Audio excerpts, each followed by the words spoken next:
wote.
Salini ndugu na dada, ili sadaka yangu na yenu ikubalike kwa Mungu Baba Mwenyezi.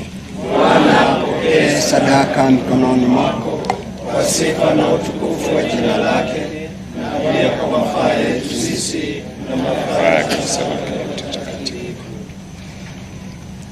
Bwana, tunakutolea dhabihu hii ya sifa kwa usitawi wa huduma yetu, ili kile ulichotujalia sisi tusiostahili ukikamilishe kwa neema yako kwa njia ya Kristo Bwana wetu. Amina.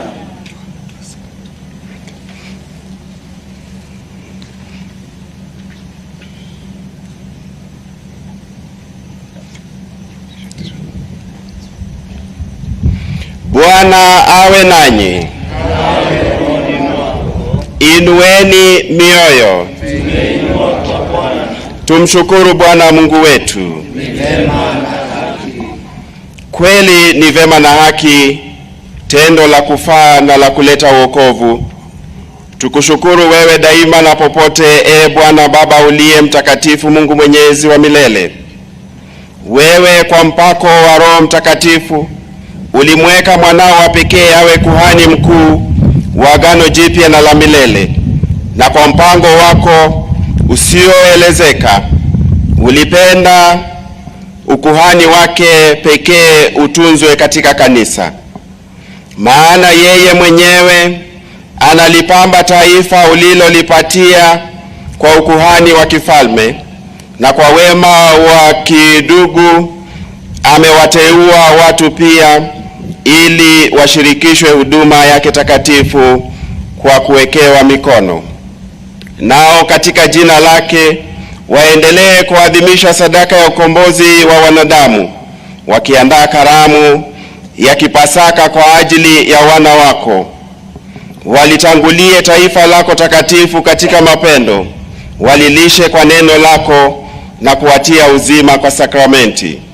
Nao wakitoa nafsi zao kwa ajili yao na kwa wokovu wa ndugu zao, wajibidishe kufananishwa na sura ya Kristo mwenyewe, na hatimaye wadumu katika kushuhudia imani na upendo wako.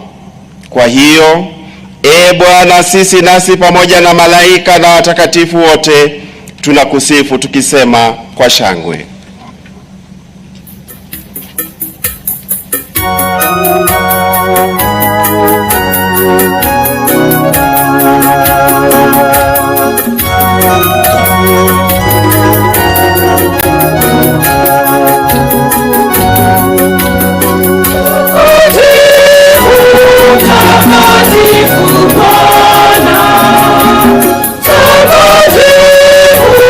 Mungu wa majeshi.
Baba mwingi wa huruma, tunakusihi kwa unyenyekevu na kukuomba kwa njia ya Yesu Kristo mwanao Bwana wetu, uvipokee na kuvibariki vipaji hivi, sadaka hizi, dhabihu hizi takatifu na safi tunazo kutolea kwanza kabisa kwa ajili ya kanisa lako takatifu Katoliki.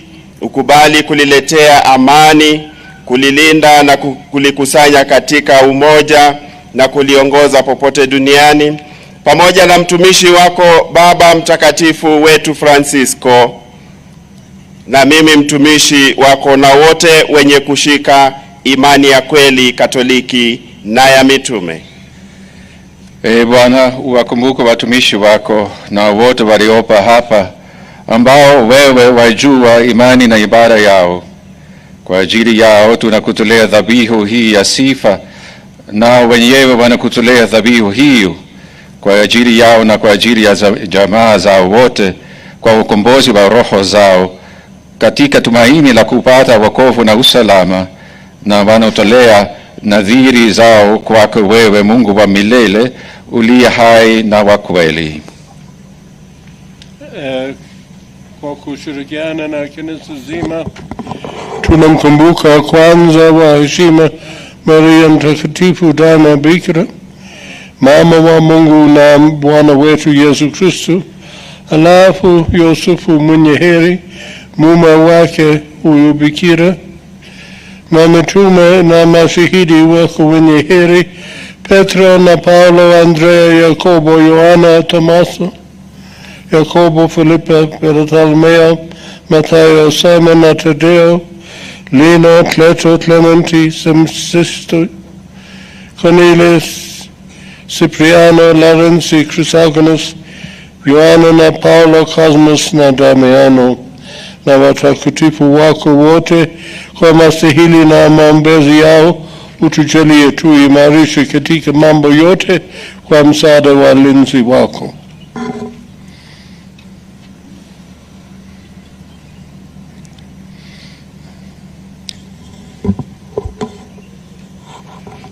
Kwa hiyo Bwana, tunakuomba upokee kwa wema sadaka hii tunayokutolea sisi watumishi wako na familia yako yote.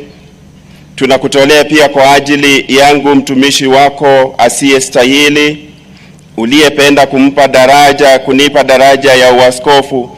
Utunze kwa rehema ndani yangu mapaji yako, ili nitimize kwa nguvu za kimungu hayo niliyojaliwa nawe.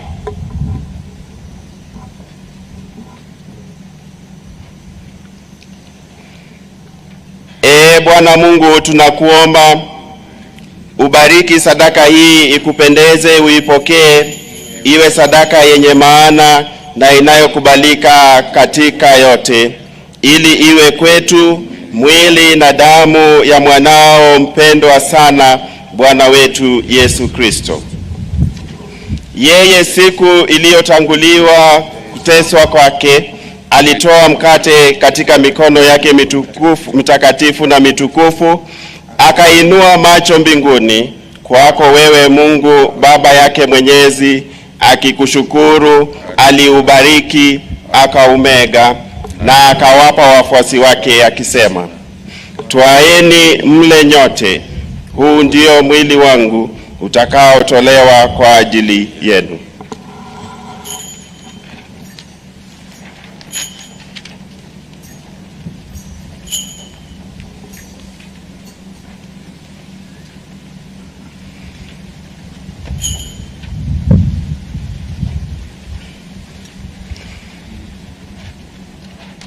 Vivo hivyo baada ya kula, akitoa kikombe hiki kitukufu katika mikono yake mitakatifu na mitukufu, akikushukuru tena, alikibariki na akawapa wafuasi wake akisema, twaeni mnywe nyote, hiki ndicho kikombe cha damu yangu, damu ya agano jipya na la milele, itakayomwagika kwa ajili yenu na kwa ajili ya wengi kwa maondoleo ya dhambi.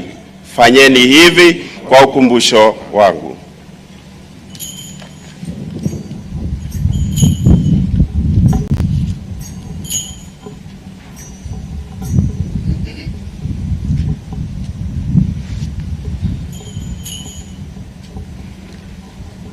Fumbo la imani.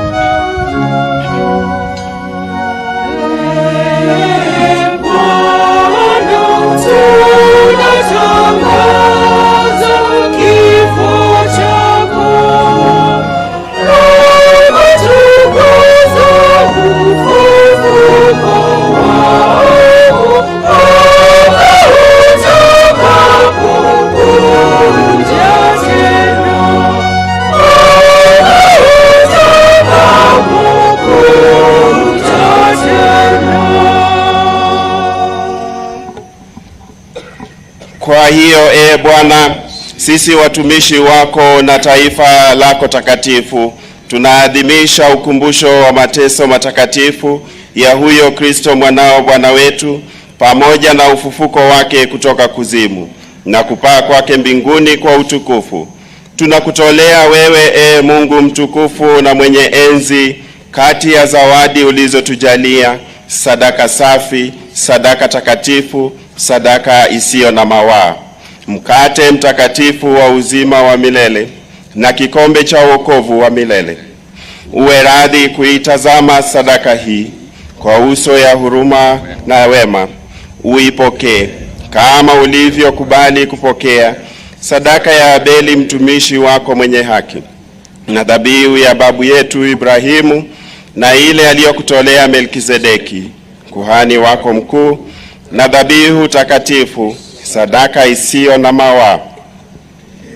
Bwana, Mungu Mwenyezi, tunakuomba kwa unyenyekevu, amuru kwamba sadaka hii ichukuliwe kwa mikono ya malaika wako mtakatifu na kupelekwa mpaka kwenye altari yako juu mbinguni, mbele ya uso wako mtukufu, kusudi sisi sote tutakaopokea mwili na damu takatifu ya mwanao kwa kushiriki katika altare hii tujazwe na kila baraka na neema ya mbinguni.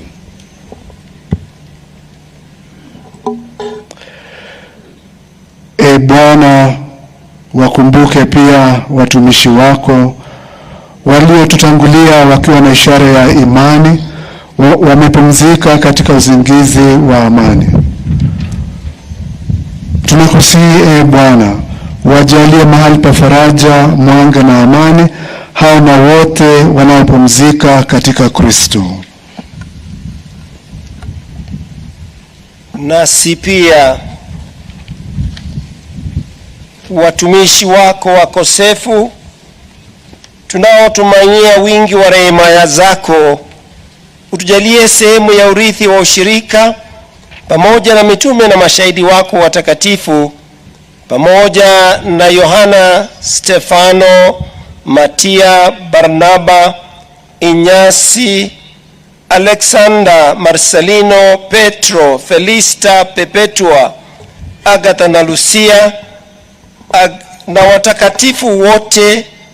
Tunakuomba Mungu mkarimu, utupokee na sisi katika ushirika wako, sisi kwa kuhesabu mastahili yetu, bali kwa ajili ya msamaha wako, kwa njia ya Kristo Bwana wetu. Bwana, kwa njia yake unaumba daima mema hayo yote, unayatakatifuza kuyatia uzima, kuyabariki na kutujalia sisi.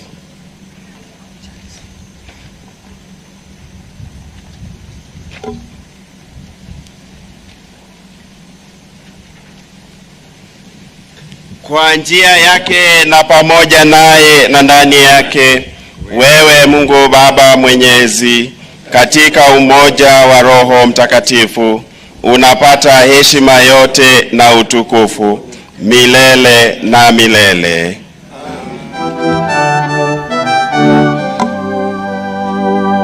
Amina.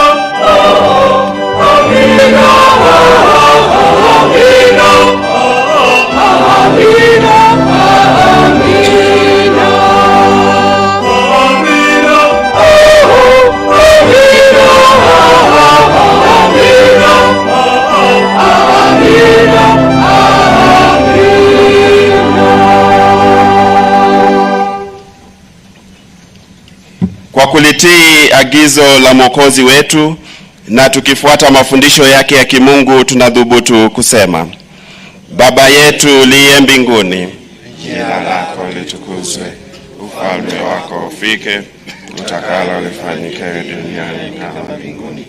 Utupe leo mkate wetu wa kila siku, tusamehe makosa yetu kama tunavyowasamehe sisi waliokosea, usitutie katika kishawishi, lakini utuokoe maovuni. Bwana, tunakuomba utuopoe katika maovu yote, utujalie kwa wema amani maishani mwetu, kusudi kwa msaada wa huruma yako tuopolewe daima na dhambi, wala tusifadhaishwe na jambo lolote, tunapotazamia tumaini lenye heri na ujio wa Mwokozi wetu Yesu Kristo. Kwa ufalme ni wako na nguvu na utukufu hata milele. Bwana Yesu Kristo, uliyewaambia mitume wako, amani na waachieni, amani yangu na wapa, usizitazame dhambi zetu, ila tu imani ya kanisa lako. Upende kulijalia amani na umoja kama yalivyo mapenzi yako, unayeishi na kutawala milele na milele. Amina. Amani ya Bwana iwe daima nanyi. Tupeane amani.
Tazama mwana kondoo wa Mungu. Tazama aondoaye dhambi za ulimwengu. Heri yao walioalikwa kwenye karamu ya mwana kondoo. Bwana, sistahili kuingia kwangu, lakini sema neno moja tu na roho yangu.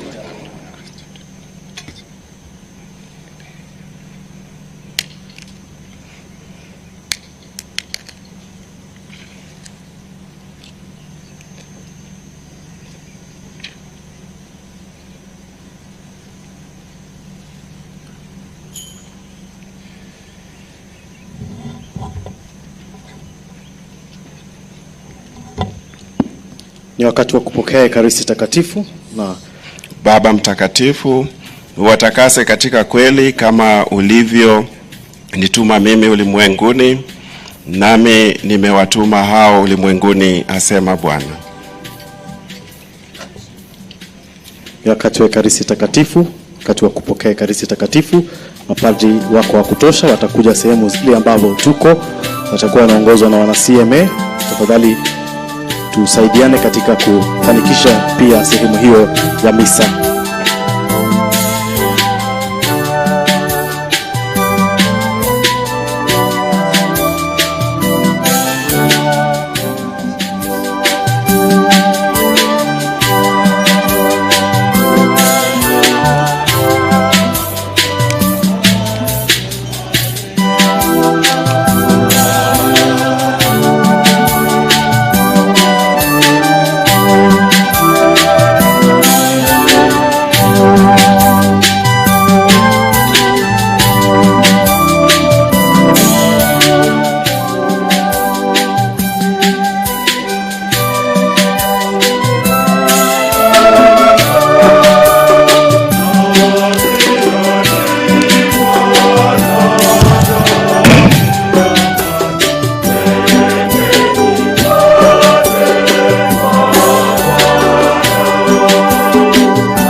Asante wanakwaya. Tunaomba tafadhali tutulie, tumshukuru Kristo ambaye ameingia katika mioyo yetu. Kwa hivyo tutulie kila mmoja wetu kwa sala ya utulivu.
Asante kwaya, asante kwaya, asante kwaya, asante kwaya.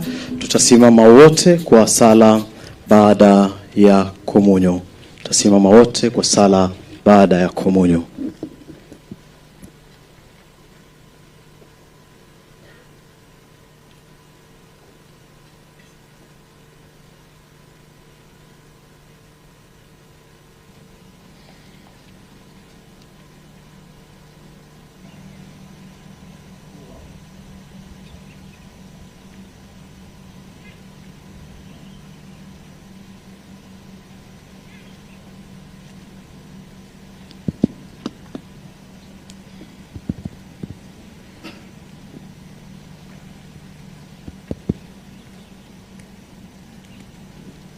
Tuombe.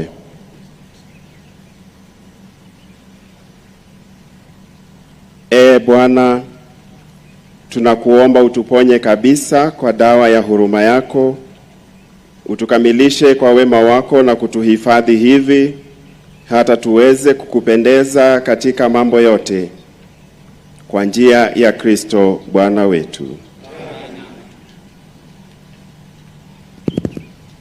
Baada ya sala hiyo, askofu mpya atakuwa na nafasi ya kutubariki sisi sote, lakini ataanza kwa kuwabariki wale walioko hapa kwenye madhabahu. Alafu baada yake atapata nafasi ya kusindikizwa na maaskofu wengine wawili wakitubariki sisi ambao tuko kwenye umati, sisi ambao tumekuja kushuhudia sherehe hii nzuri ambayo imefana sana, ambayo kuna umati mkubwa sana wa watu, wengine wako kule nyuma ambao hata hawaonekani.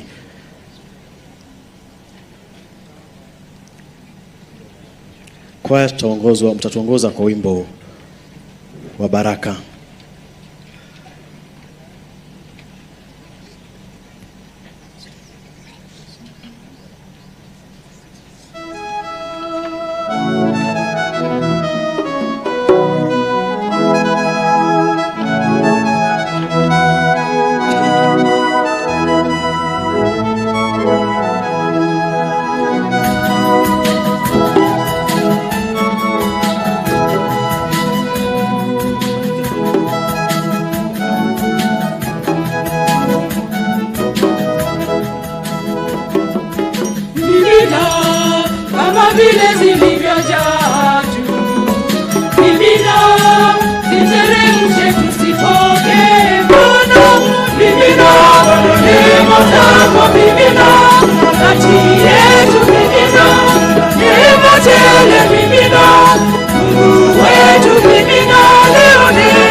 Sasa hivi anakaribia Wakristo, kwa hivyo Wakristo tutasimama kuanzia kwenye jukwaa la rais waweze kupokea hizo baraka mpya. Na wabariki pia wanafamilia pale, na wabariki viongozi wa serikali, wakienda hivyo wakitubariki sisi sote baraka mpya hizi, baraka fresh.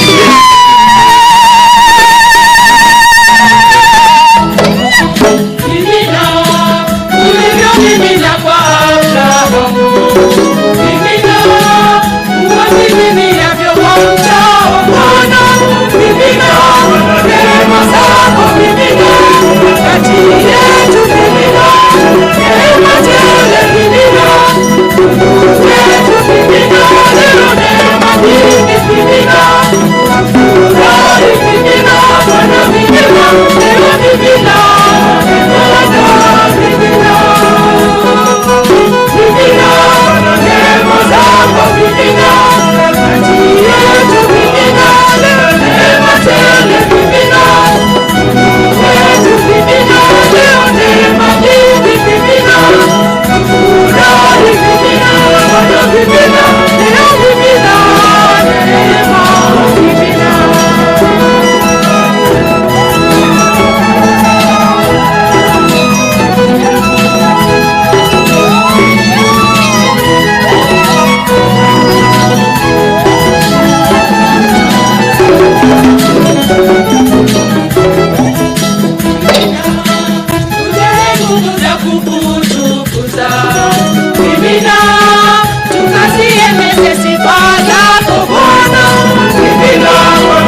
Kwaya tumepokea baraka tele motomoto. Sasa ningependa kumkaribisha padri mkuu aweze kuendelesha sehemu inayofuata.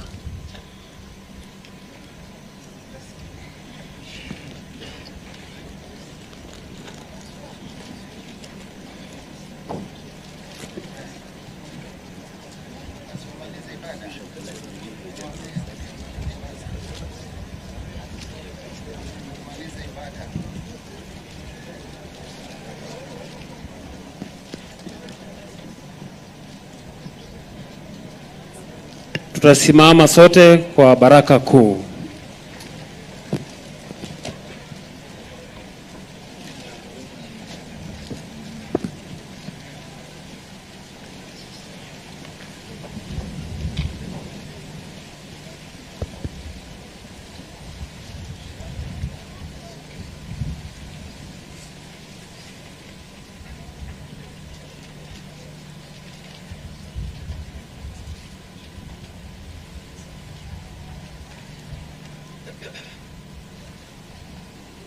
Bwana awe nanyi. Tuinamishe vichwa kwa baraka kuu. Mungu unayeliongoza taifa lako kwa huruma na upendo, uwajalie roho ya hekima wale wote uliowaita kulisimamia kanisa lako, ili maendeleo ya kiroho ya kondoo yageuke kuwa furaha ya milele ya wachungaji. Amina. Mungu ambaye peke yako unao uwezo wa kuamua hesabu ya siku za maisha yetu, uangalie kwa wema unyenyekevu wa utumishi wetu na utujalie katika siku zetu amani tele na kamili.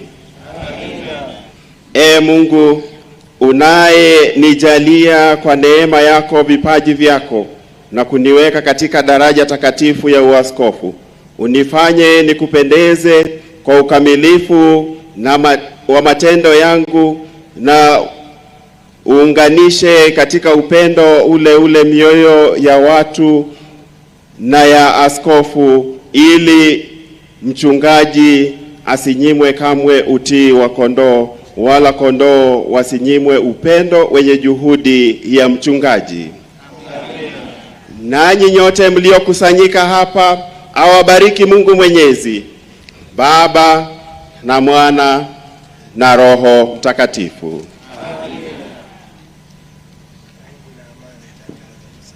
Endeni na amani. Tutaomba sote.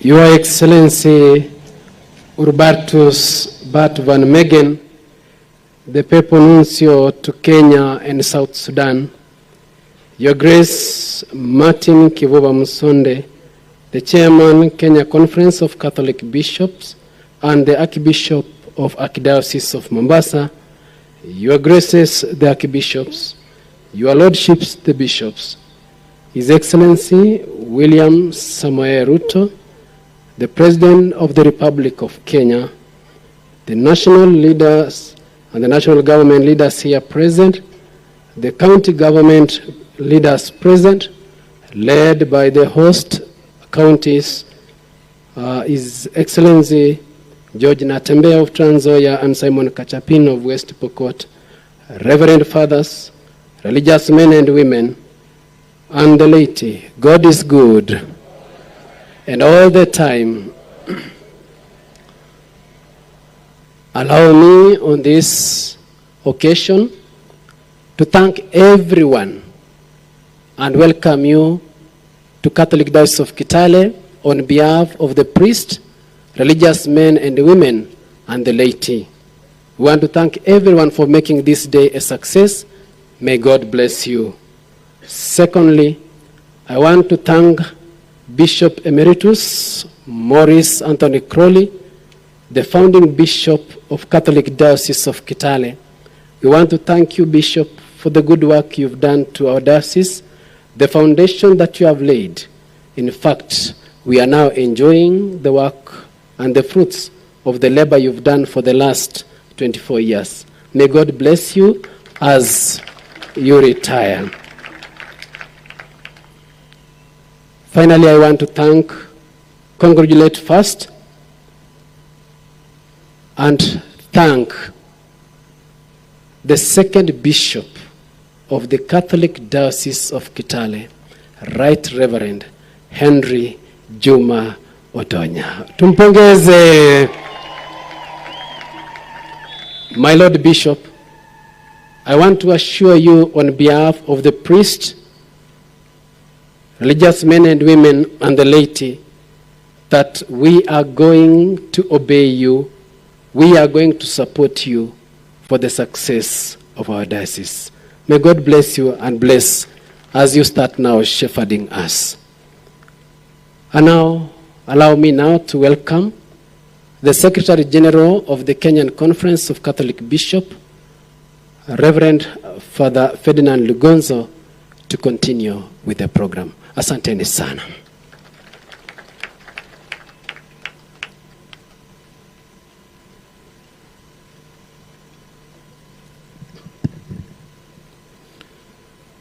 Your Excellency, the Apostolic Nuncio, representative of the Holy Father in Kenya and South Sudan, Your Grace Archbishop Martin Kivuva, the Chair of Kenya Conference of Catholic Bishops, Your Graces, the Archbishops, my Lord Bishops, Your Excellency, the President of the Republic of Kenya, Dr. William Samoei Ruto, the Prime Cabinet Secretary here present, Honorable Musalia Mudavadi, the Speaker of the National Assembly, Honorable Moses Wetangula, the Host Governor, Honorable George Natembea, all governors present, all members of Parliament, Cabinet Secretaries and Principal Secretaries here present, all local and national leaders, members of the clergy, religious men and women, our dear lay faithful, distinguished guests, ladies and gentlemen, God is good and all the time. We thank God that this is a ceremony that has been graced by the President of the Republic, and we want to appreciate the fact that from the meetings, preparatory meetings that we had yesterday, we are in agreement that we shall limit the speeches today. And therefore, we want to apologize if we shall break the protocol, but it is in the interest of time and respect of the sanctuary, as was said in the sermon today. And therefore, to lead us in the next part of the program, I humbly invite Bishop John Obala Owa, the Bishop of Ngong, on behalf of KCCB, to come and acknowledge and recognize the bishops who are here present, also acknowledge and recognize the political and civil leaders here present. Then he shall give chance to 2 or 3 civil leaders who are here to say a word, after he has also allowed some religious leaders to share a word of congratulations to our new bishop. Your Lordship, Bishop John Obala, welcome.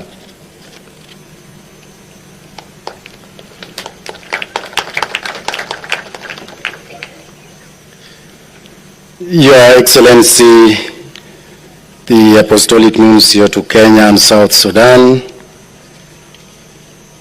Abatus Matthews Maria Van Meegen,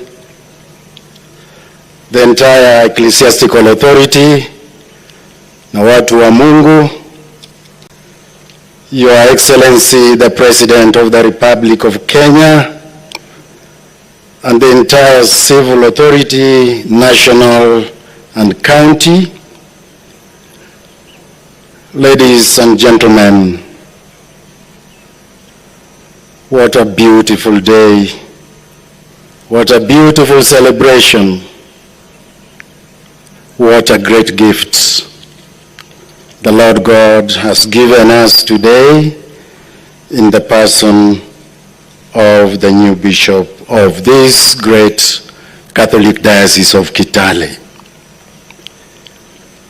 Since the chairman of Kenya Conference of Catholic Bishops, Most Reverend Martin Kivuva, will speak on behalf of the conference, it is my pleasant duty to acknowledge the participation and the presence of archbishops, bishops, and other distinguished clergy, and also to acknowledge the presence of civil authority. And so I will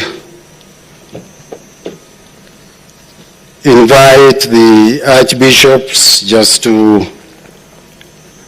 be upstanding and wave to this distinguished congregation. May I introduce Most Reverend Martin Kivuva Musonde, Archbishop of Mombasa, the chairman of the conference. Archbishop Anthony Muheria of Nyeri, Archbishop Philip Anyolo of Nairobi, Archbishop Morris Muhatia Makumba of Kisumu, Archbishop Emeritus of Nyeri, Archbishop Peter Kairo. Then Bishop Salesius Mugambi of Meru, Bishop Joseph Mairura of Kisii,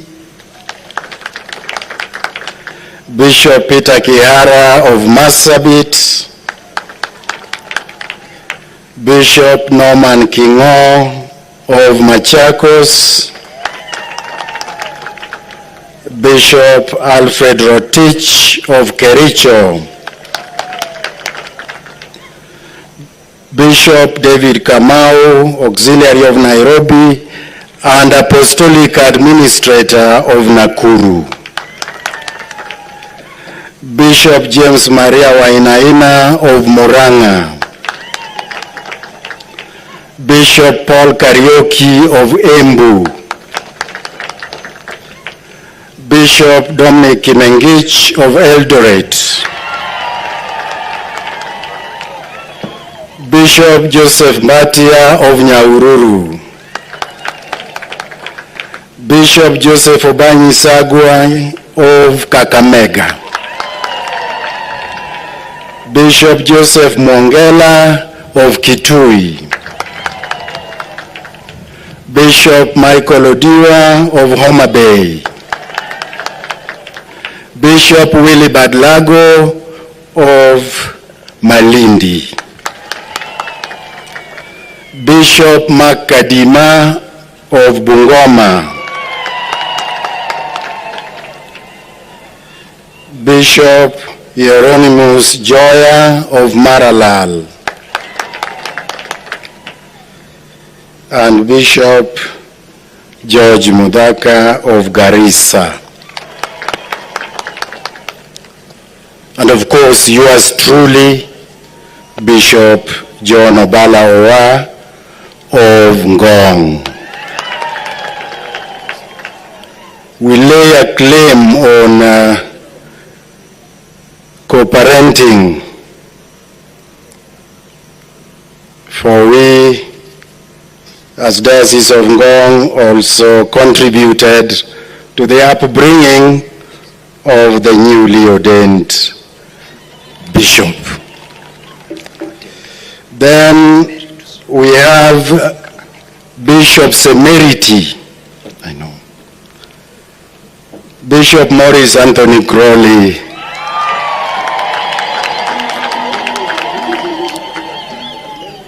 of Kitale, having served faithfully since 1998. Then we have Bishop Emeritus of Kakamega, Bishop Philip Sulumeti. We also have Very Reverend Monsignor Benjamin Maswili of Military Ordinariate.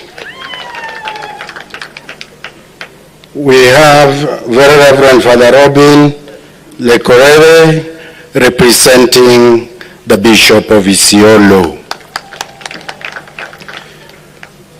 Then Very Reverend Father Paul Oreman representing Bishop of Lodwar. We have in our midst also Very Reverend Monsignor Antonio, Counselor at the Apostolic Nunciature. Very Reverend Father Ferdinand Lugonzo, Secretary General of Kenya Conference of Catholic Bishops. We have Very Reverend Father Bernard Ngaruya, Deputy General Secretary, KCCB. We have Very Reverend Father Silvanus Ochuodo, Regional Vicar of Opus Dei Prelature. We have Very Reverend Father Anthony Makunde, Secretary General of our regional body, AMISEA. All Vicars General present, we acknowledge your presence. We also, with joy, recognize the presence of His Excellency, the President of the Republic of Kenya, Dr. William Samoei Ruto. We recognize the presence of the Prime Cabinet Secretary. We recognize the presence of the Speaker of the National Assembly. Please give them a clap. It's our joy to have them here. The host governor, His Excellency George Natembeya. All governors present, members of parliament, MCAs, makofi kwao tafadhali, cabinet secretaries, permanent secretaries, and all local and national leaders present. We are delighted to have you. And now, it is my joy to invite Right Reverend Maurice Crowley, the immediate Bishop Emeritus of this diocese, to make his remarks. Bishop Crowley.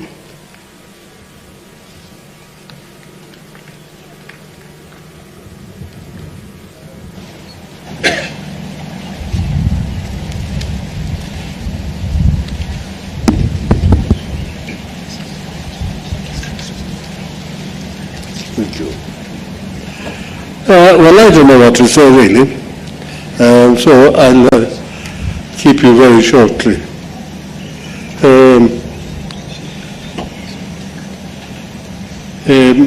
The representative of the Holy Father, all my bishops, the bishops of Kenya who are here, His Excellency the President, and the two great friends of mine, Mr. Mutavadi and Wetangula, and of course the governor of this great county, George Natembeya, who I had the pleasure of giving a few scalps to when he was young. So he was my student. So I think he's behaving very well here.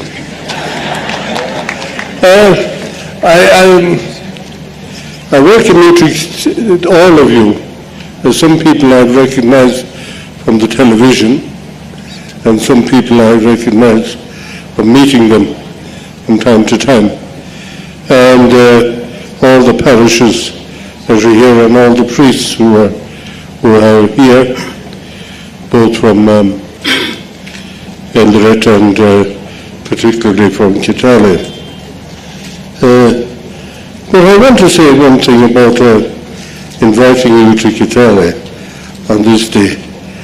Kitale is the most wonderful place in the world. And the bishops are going to tell you that. They'll have to tell you silently because they wouldn't like to say their own place was good. But when they come here, they see green grass. When they see that we are very well fed. When we see that our stocks are very well fed. And I'd like to say one thing about our cattle. They're safe now from the wandering thieves that used to be roaming around here. When I came here 24 years ago, my friends the Pocots were fighting with the Karamoja, with the Turkanas, with the Mariquits, and with the Bukusus, and so there's no peace. So I'd like to thank God here today for the peace that is there. It is tremendous. It is true. And I am really hoping that the little corner down below, which belongs to Nakuru Diocese, will be peaceful. And I'd like to thank the security forces for what they are doing there. It's not easy terrain, and perhaps we'd need a few more roads, Your Excellency, down there, to help us get but it's tremendous to live here in the most beautiful climate in the world. When I think about, somebody asked me, what will you do now? Will you go back home? And I said, go back to -19. I think I'll think twice about it, because here, that is a lovely climate. It's the one place in the world that we can say that we can invite tourists and they will enjoy themselves. So I'd like to thank the priests of Kitale in particular for putting up with me for 24 years. And I see that they're very happy today that they've got a new one. And I'd like to thank him very much for taking the job, because it was getting a little bit hard to move around.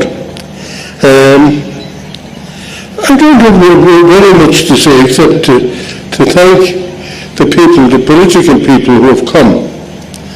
I'm surprised that you filled the whole section, but maybe it is because the President was coming afraid that you would be left out, and you know, he can say things sometimes that startle you.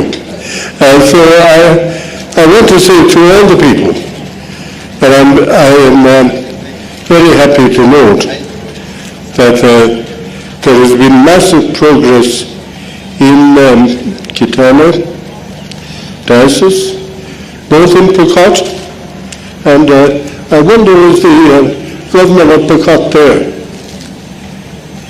He is, yes, Mr. Kachapin. We mustn't forget that the diocese consists of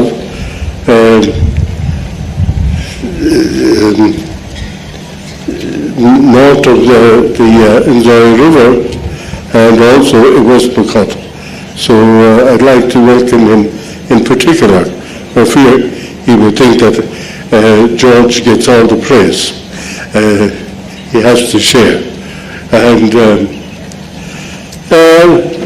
for the church has made tremendous progress, going from 17 parishes to 37, which isn't bad.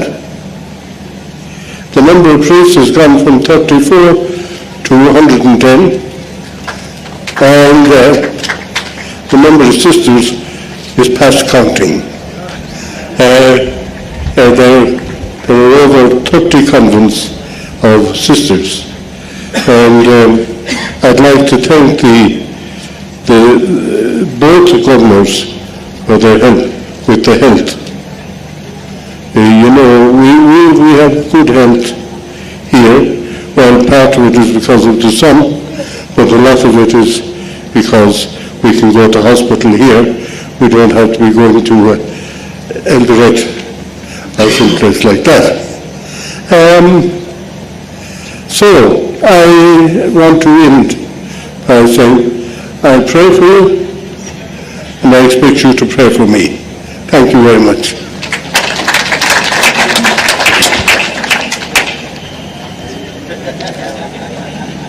Thank you, Bishop Crowley, for stating with authority that Kitale is the most beautiful place in the entire world.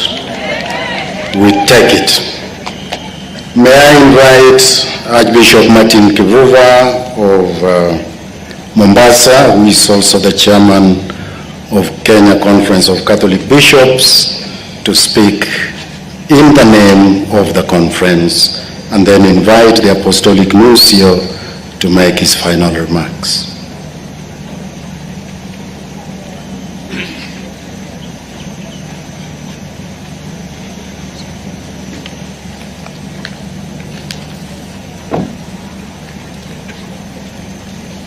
Your Excellency, the Apostolic Nuncio to Kenya and South Sudan, Your Graces, Your Lordships, Your Excellency, Dr. William Ruto, President of this Republic of Kenya, and all your entourage, all leaders from national government, Your Excellency, the Governor of Nzoia County, and the civil political leaders here present, Reverend Fathers, Reverend Sisters, and brothers, and all people of God, watu wa Mungu, tumsifu Yesu Kristu. God is good, and all the time. I first want to say what a day, as somebody has said, na kusema hongera kwa askofu wetu wa pili katika jimbo Katoliki la Kitale. Kitale hoye! Askofu hoye! Kina mama hoye! Kina baba hoye! Na watoto hoye! Masista hoye! Mapadri hoye! Ni furaha, tumpigieni makofi. Sio mara nyingi sherehe kama hii inatokea, and no wonder tunatoka mbali. Jana nimekutana na watu waliokuwa nao Kongowea 1978, walikuja kumuona huyu, na wengi sana mliofika kutoka sehemu mbalimbali. So my word is to welcome our bishop, who's been the second now, Wapili, to the conference of Catholic bishops. And in case you don't know them, I'll ask them just to stand. The conference present, kindly stand, and you look at them and wave, and we clap for you. Tuwampigie tu makofi conference, tunawaambia karibu. Our first meeting starts in April, the official one, and you're welcome. So, Bishop Henry Odonya Juma,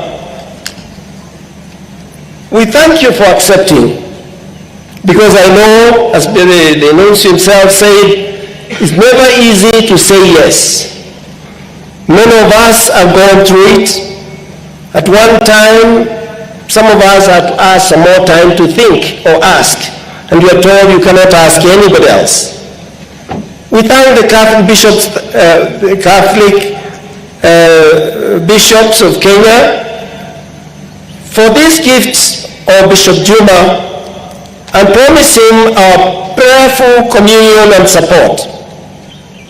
My brother bishops, we have welcomed our brother to the conference. Of course, it's like saying, karibu kazi, na kazi ni nyingi, lots of it. We want to thank God, and especially to thank His Excellency Hubertus Maria Van Mengen, the Apostolic Nuncio to Kenya and South Sudan. We express our gratitude to the Holy Father, Pope Francis, as we remember to give his pole for the loss of Benedict XVI, but we know we didn't lose him. God has given him the place he prayed and wished to be. We also thank Your Excellency for the great work that you are doing in our church in Kenya by supporting the process of appointment of shepherds in our diocese. I know now Nakuru is asking, Mtume nani? We are praying for you. And we want to thank you, you find the right person as well. As we celebrate today, our brother Bishop Maurice Crowley, we cannot forget to thank you. First of all, a man committed as a shepherd, as a bishop, focused in what can save you and me, education, best schools. At Ajana, I went to a family and they were talking about their schools, St. Bridget, I don't know, another school and another school. What a pride. Congratulations for your contribution in education of this diocese. Makofi kwa. Of course, he took over the desire from Archbishop Njenga, who started Eldoret then, as the diocese was being divided into two. So the focus is very clear.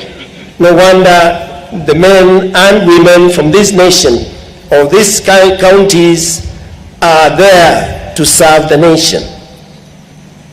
We also celebrate today, as we remember Kitale and define itself as a diocese that responds to the needs of our people and promotes integral human development. As the rest of Kenya is crying about njaa nyingi.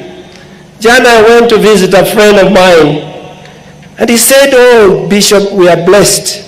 Tuna mahindi mengi. Tumeweka store. Wow, ongerani jamani, eh? That's no joke. You are great farmers. Keep it up. We wish we had the rains and the land you have, most of us in Kenya. But you know, you are generous. I already began a partnership and I'm encouraging bishops to begin partnerships with Kitale dioceses and Christian, kina mama wa huku, kina baba wa huku, also to feed the nation and join in the fight against famine and lack of food. With the entry of the second bishop now of the diocese, we, the Catholic bishops in Kenya, look forward to the Church of Kitale, which is committed to a new evangelization, and that the people of Kitale will seek to embrace the spirit of synodality, kushirikishana. I learned yesterday as we were praying the evening prayers, Kitale is like a summary of Kenya. Everybody's here. Are there Kikuyus here? Makofi kwenu. Are there Kambas here? Are there Luos here? Are there Kalenjins all over? Are there Taitas here? Mwasinda na mengineo. All Kenya is here. And of course, every place is Kenya. We want to thank you for your collaboration with your leaders, both civil and church. We also want to thank the unity of the faiths. When we have had these last year's challenges of thinking and praying and thinking together how to overcome our daily and many years fights and wars and during elections, we had many leaders from other churches who came along and we all sat together and we say, God, this time round, let us not throw a stone against each other. And it has happened. So to all our interfaith, interreligious communities, thank you. Clap for yourselves. So, by the way, I would like to remind myself of two things. It was a very difficult moment, still not yet out of the woods. That I hear now people have started kuuliza nani alishinda, nani alishindwa. We thought we closed that chapter. Let's not start politics. Let's start working and walking what we all promise Kenyans.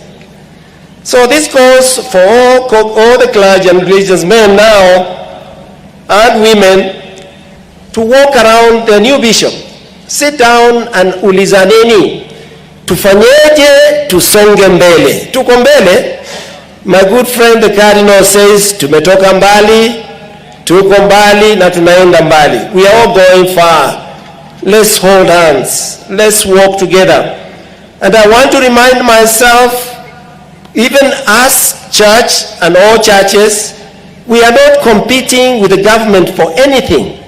We are complementing each other, because the government has a duty to educate children. The church embraces them also. So partnerships are key to success in this world now. Now listen, everywhere. The nations are coming together. The tribes and tribes are come together. Even ushindi wa kura haukuwa ni kabila moja, ilikuwa ni vyama viliungana. So let's walk the world of partnerships. And that's why I like to, as I thank God and welcome my brother, just take an example. And I want to thank you, Your Excellency. And I want to thank you for coming on board and quickly setting teams that are going to think through education. Because that is one of our key component of success. Without education, forget it. We'll go nowhere. And you have set up this team to think through. The first results were yesterday over what we call the KCSE results. And we congratulate everybody who won, and also work with those who lost and say, pole, inawezekana kurudia, inawezekana kwenda mbele. But there are many openings now than ever before. There are openings at TVET level, paid by the government. Sini kweli? Makofi kwao. There are openings from public schools. Kids are given what they call capitation. It started some while ago, it's going on, and we want to say, don't change that, even improve it. Makofi kwake. We want to thank God also that our universities, private universities, have gotten a chance to get capitation. I went to Kwea, and they said, hey, we have such a number supported, not totally, but supported by the government. So thank you, Your Excellency. And let's also ask and plead to move all the way to primary and to secondary that are private. The church runs many of these, and the parents are still struggling because fees are not cheap. They are in the 70s, 80s, 100s in second schools. And they get a capitation. This would be a long way to go, Your Excellency. And I say that because right now, the phones of these bishops, many of them is about askofu natafuta form 1, unaweza kunilipia, and they are in their schools. And I was in a meeting, and these parents asked, now our students did so well, where do we send them? Why? Because the other places have been filled, yes, but I think this sector needs to be cleared and clarified. We need that support so that all Kenyans are equal, because all parents pay also their taxes, we hope. Let me wish you well. Let me wish everyone well. We want to think and want to say we want to work together as one family. So last but not least, I want to give an example what a free education looked like. I and others, some over here, we were sent by the Catholic Church to a country, no names for the time being. And we want to find out how they make it out in education. And we found education is free. So how free is free? The schools are built, even the church schools were built and are supported by the government fully. They pay the infrastructure, all of it. They pay the salaries, all of it. They pay the teachers, all of them, and provide any other extra needs, the government. And what do their parents do? Send the kids to school, whatever school you choose, serikali pays, no extra cost. And that country still exists, and they still do that.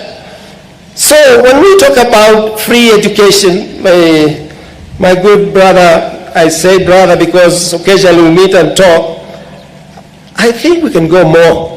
We know we are landed in a world now, things are expensive, but we want to walk that direction where when we mean free is free. Peleka mtoto shule na wazazi wapeleke watoto shule bila kuuliza.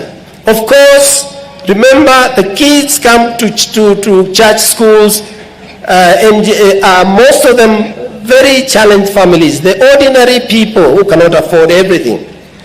So with that, I like to say, I know it's work in progress and work is being done. Let's take home that free education to be really free. And thirdly and fourthly and lastly, to thank you for, I say, coming on board and trying to solve as many problems as we have. Engage us, engage the leaders at different levels. We are ready to put our ideas and even our support in terms of what we need to do differently. Kwa hayo machache, once again, my dear brothers in episcopacy, the bishops, all religious men and women, let's walk the path of synodality. Tushikane mikono, tusaidiane, nchi yetu ende mbele, makanisa yetu ende mbele, kaunti zetu ziende mbele, na mwishoni kabisa tuweze kutambulikana kama watu wanaopenda nchi yao. Kwa hayo machache, Mungu abariki nchi yetu Kenya, Mungu atubariki, tupate ufanisi, atuondolee baa la njaa linalotukumba sehemu nyingi, na mwishoni tuwe wenyewe ndio wafadhili kwa wenzetu. Si lazima tutoe mahindi nje. We can grow. The efforts that I saw started in Tana River, now revived, it can happen if we all made everybody grow their own food close where they live. Kwa machache, asanteni na Mungu abariki. Ndugu na askofu mpendwa Juma, karibu tena, karibu baraza la maaskofu, kazi iko ya kutosha. Asanteni, tumpigieni makofi. Mwisho kabisa, kuna waraka 2-3 nahitaji kusoma hapa. Kwa hivyo kwa heshima ya maaskofu hawa nimenituma, nimekuambia nikupe hizi, na kabla siku 2-3 ukimaliza yote usome. Habari ziko hapa nzuri, na zikukualika sehemu na sehemu tufanye kazi.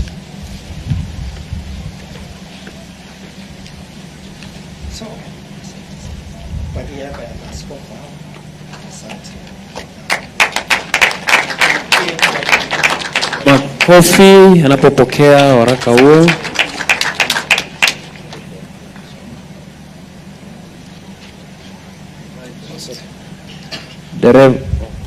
So with that, I'd like now once again to invite none other but His Excellency the Nuncio, mwakilishi wa Baba Mtakatifu nchi Kenya na nchi Sudan, na kumwambia we are very pleased. So far so good. We really we can never stop thanking you, but there's still one gap somewhere. We know it. Asanteni sana, tumpigie makofi kumkaribisha. Asante.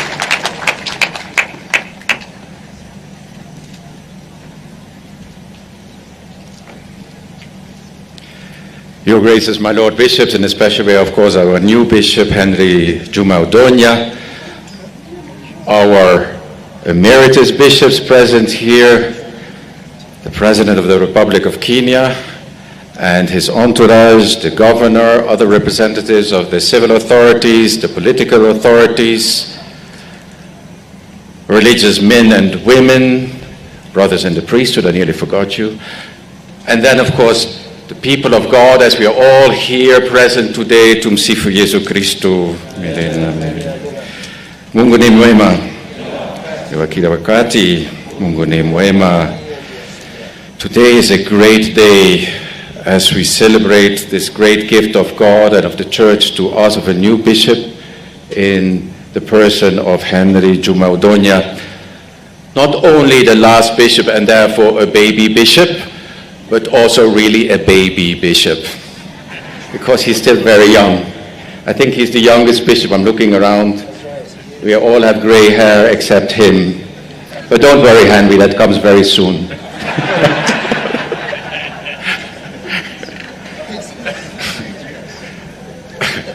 But when you're young, you have energy. And we need energy in the church.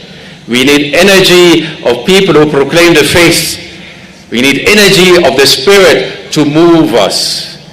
And you see, when I came in as a nuncio in 2019, I still remember that day very well. I came in the 4th of May, and I just came directly from Khartoum that day because that's where I had served before 5 years. And I, frankly speaking, a bit like the president, I tried to sneak into Kenya. And then I came out of the airport, and there was a whole delegation of bishops already waiting for me, and the choir singing and dancing and swinging. And I said, what is happening, guys? What is happening? And it's only later on that I understood the Church of Kenya is like that. The Kenyans are like that. You are hospitable, you are warm, you're open, and you want to make people feel at home. Santeni sana for that, and keep up that virtue. As the Archbishop of Mombasa, the president of the Episcopal Conference, was saying, I'm also the nuncio to South Sudan. In fact, last week Saturday actually, I was in Torit. Torit is just to the south of Juba. In fact, also there we were ordaining a bishop. And in fact, now the Bishops' Conference of South Sudan and Sudan, because these two from the church point of view, they're still together. There might come up a division later on, but not at this point. And I mentioned there that the chapter is closed in the sense that all the missionary bishops have gone, all South Sudanese bishops have come in, sometimes also young bishops. In fact, the bishop that I ordained last week was 1 year older, I think, than you. He's 47, 48, Emmanuel Bernardino Loi. And even here, we are closing a chapter because Bishop Crowley is the last missionary bishop of this conference. And we want to thank him for his service. You know, I myself, I'm Dutch, I'm from the Netherlands, and the Netherlands had many missionaries, Mill Hill missionaries, many, and many worked also here in this region. And for me as a young man, a boy also, you didn't really understand what these people were exactly doing, these priests and also the religious sisters that had come to places like Kenya and Malawi and Tanzania. And it's only when I came here that I started to understand the sacrifices these people brought for the missions. They really sacrificed their lives for the missions. And we need to appreciate it. And today, let us give once again an extra clap, Makofi, for Maurice Crowley. Last but not least, as I mentioned before, Kenya, I'm now here 4 years, beautiful country to be proud of. If you read the newspapers, then you would say there's nothing going well in this country. And I'm sure that the president many times just doesn't read it because otherwise he would get depressed. But this is a country in the African continent which is on top. And it must be said over again that you Kenyans, you are able to organize your country, and keep on doing that. Keep on building up, as we said a bit in the sermon of today, in the homily, building up that kingdom of justice and peace. And peace can only come from justice. Once we are just to each other, once we are able to not only write laws, but also apply them, and that we are all equal under that law, then we will build up that beautiful country of ours. Then everybody will have the same opportunities, a bit as the Archbishop was saying, so that every child can go to school and every parent can send its children to the school the parents want them to go to. For example, me myself, I'm Dutch, my parents never paid a penny for the schools because it is the state that subsidize the schools, not only public schools, but also private schools. I went through all Catholic schools. Education is about the future of a country. The children that today are in the schools are the nurses, the doctors, the lawyers, the ministers, the prime secretaries, the speakers of parliament, the presidents of tomorrow. So therefore we need to invest in them. Not only the church, also the state. We need maybe to increase the budget. The percentage of the budget we are ready to give for schools and education. Let us work on that one. Let us work on this country of ours. Let us put our shoulders under it, as Bishop Maurice Crowley did, who gave his life for this country. Let us do the same and follow in his footsteps, that also we give our lives for this great country of ours, Kenya, our beloved Kenya. Asanteni sana.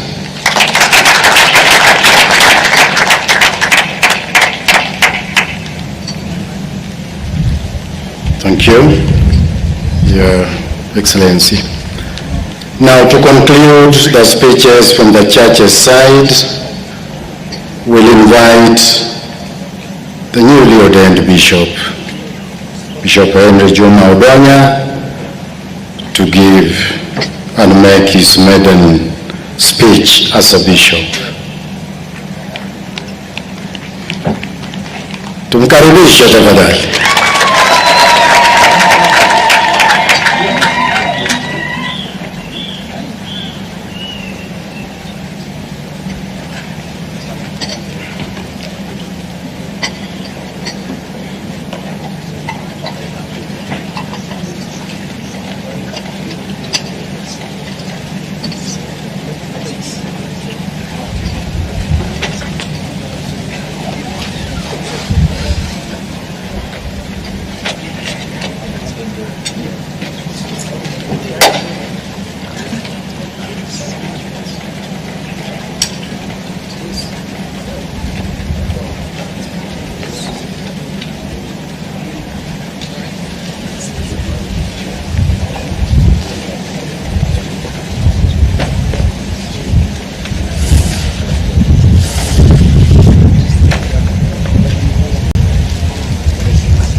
Your Excellency, the Apostolic Nuncio to Kenya and Southern Sudan,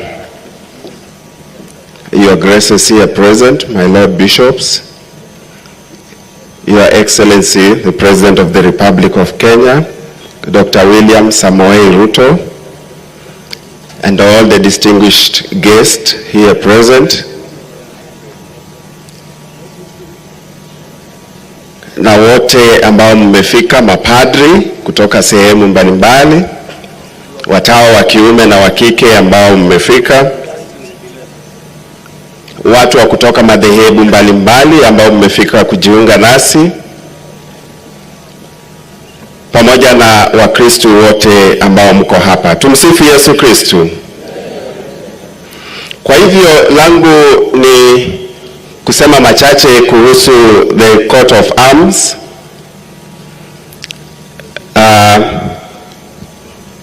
Ambayo iko hapa, na mkiangalia katika vijitabu ambavyo mko navyo katika mikononi mwenu, mtaona pia kuna hiyo coat of arm.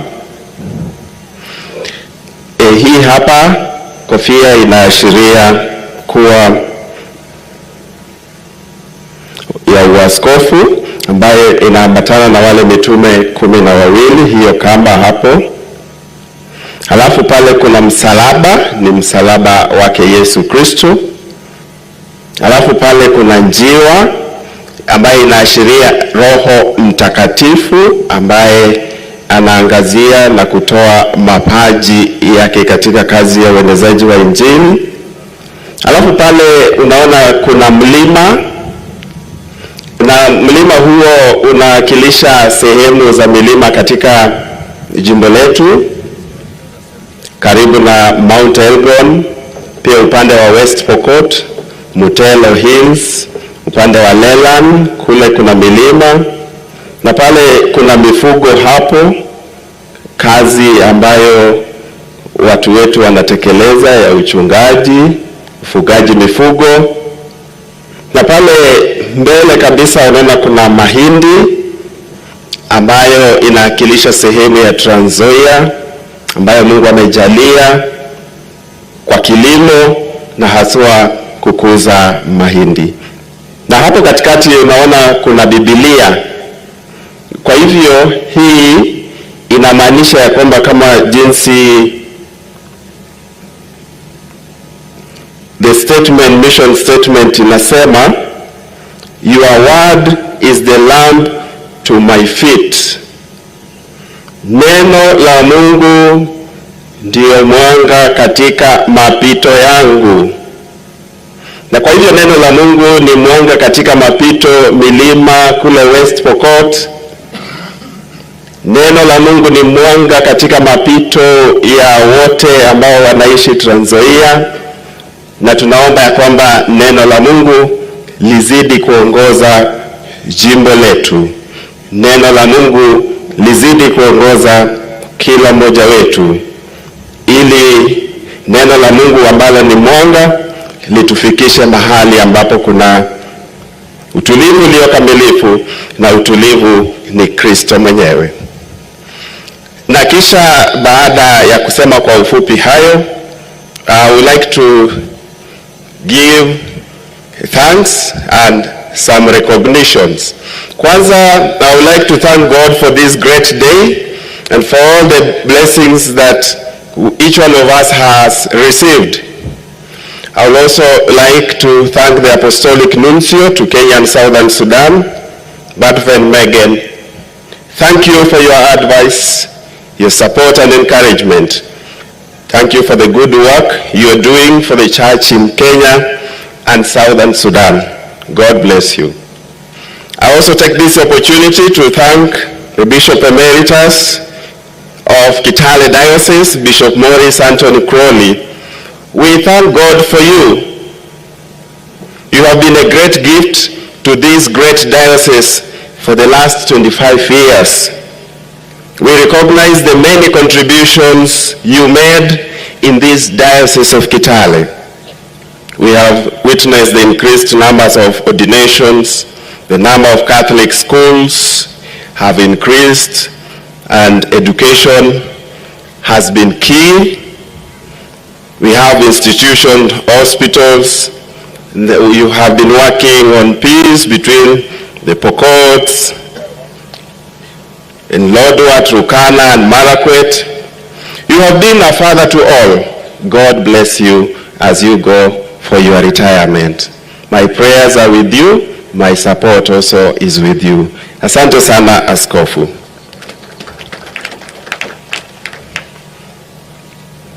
We also like to thank all the sisters, priests, brothers, and all Catholics of Kitale Diocese.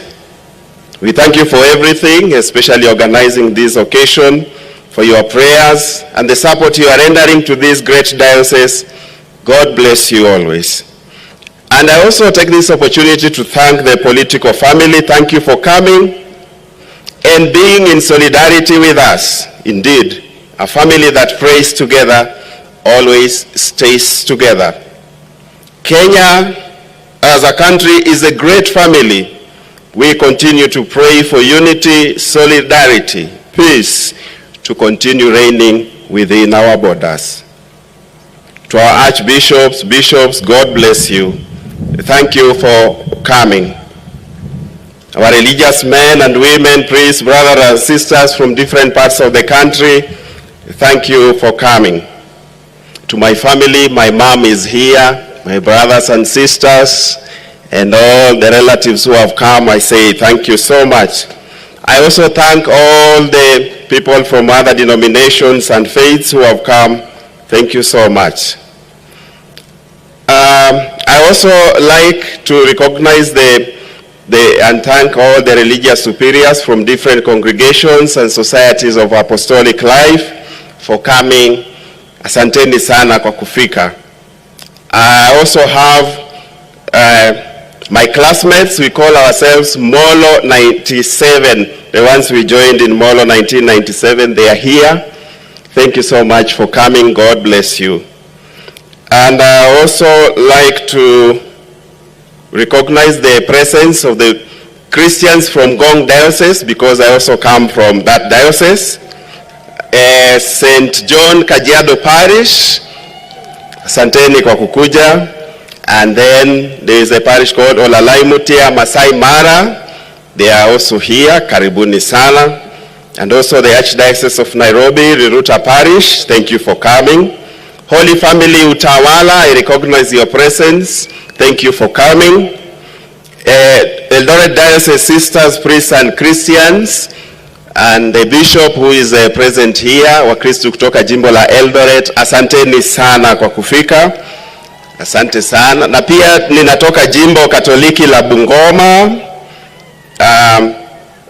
Wakristo kutoka sehemu mbalimbali kutoka jimbo la Bungoma, Port Victoria Parish, karibuni sana. St. Kajatan Sirimba Parish, karibuni sana. Dahiro Parish, karibuni sana. Magombe Parish, karibuni sana. Kwa hivyo nasema asanteni sana. Thank you so much, and God bless you. Asante.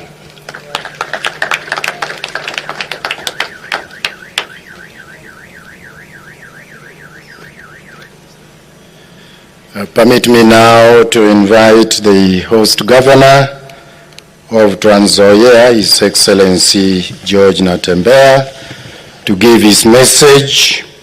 Then invite the Prime Cabinet Secretary, who in turn will invite the President of the Republic of Kenya to speak to us.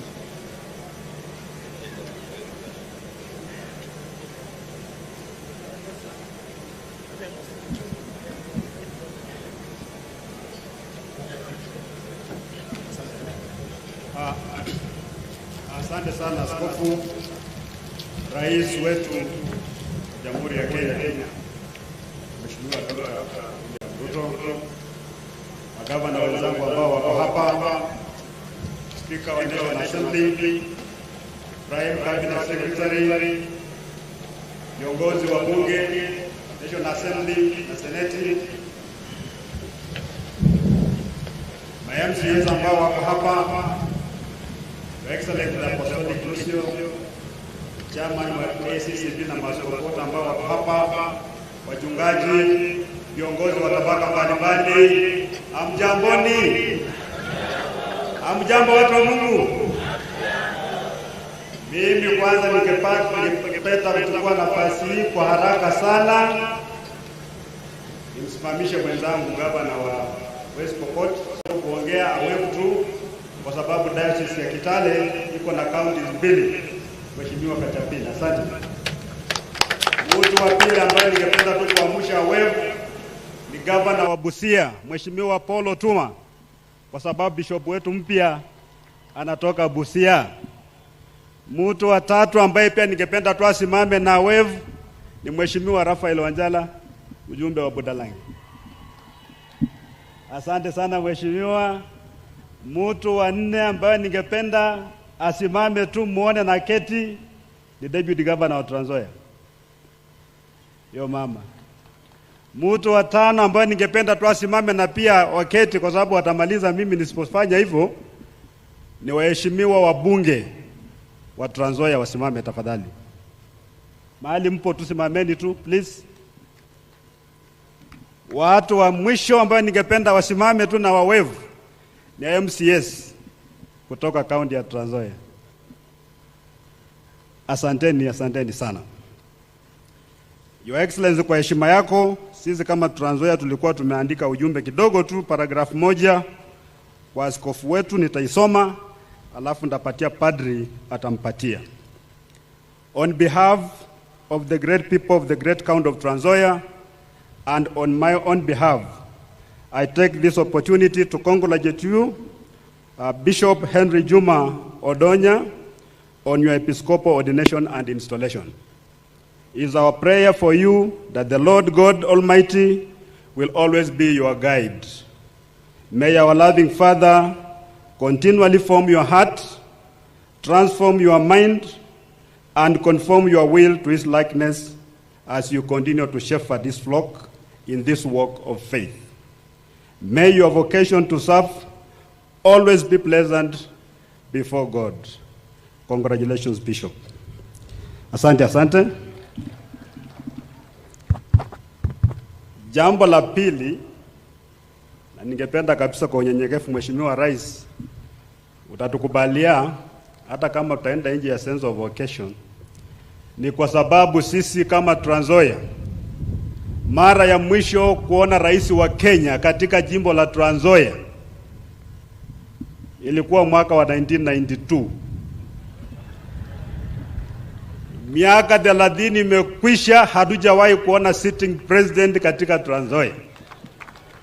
Mara ya mwisho alikuwa Mheshimiwa Mwai Kibaki, alikuwa 2003, lakini alikuja ni mazishi ya Mheshimiwa Mwalo kijana.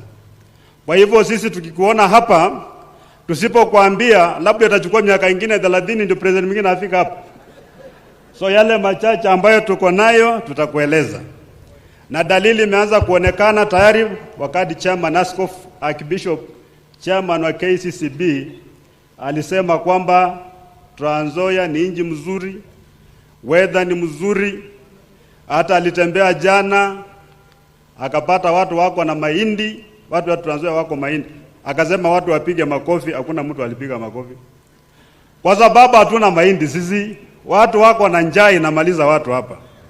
Iko matatizo mengi sana.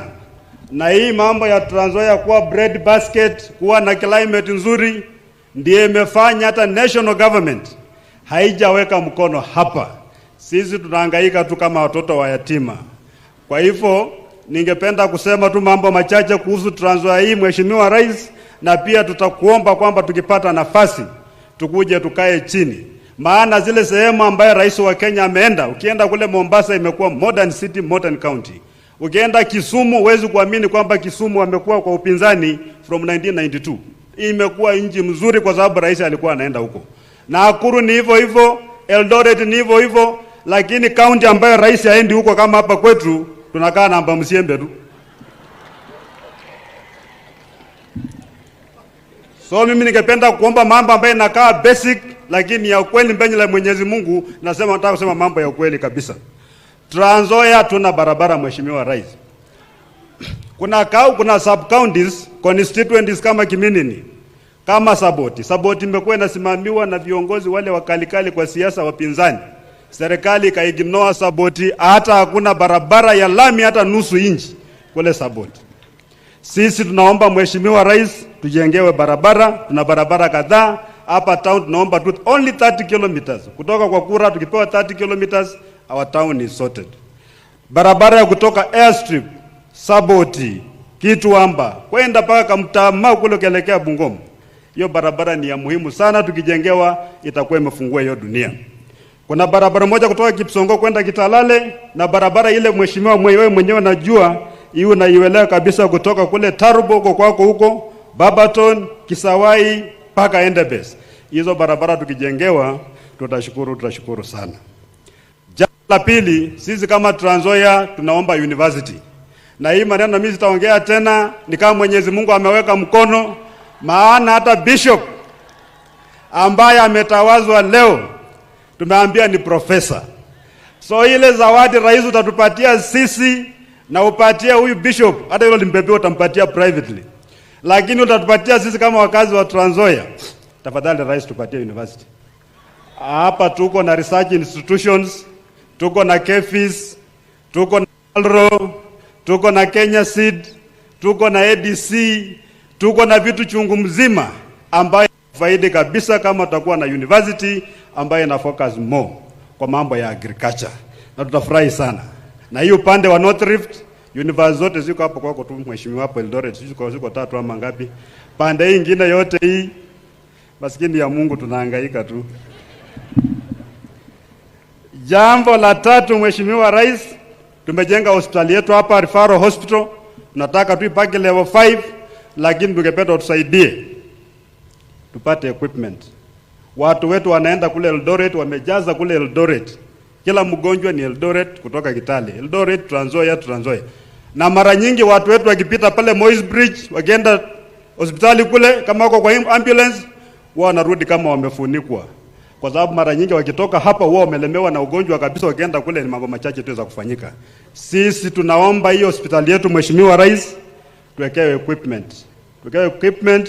Alafu tufufue our level 4 hospitals, maana zote zilikuwa downgraded. Zote ni level 3, hapa hakuna sub county hospital. Tuko tu na dispensary na health center, basi mambo yetu nakuishia tu hapo. Sasa hii mnasema hii Trans Nzoia ni mzuri, hii dunia mambo mzuri namna gani? Kama afya hata hatuwezi pata afya, mambo iko chini sana. Jambo la tatu ni mambo ya mashamba. Nitaongea haraka mheshimiwa rais.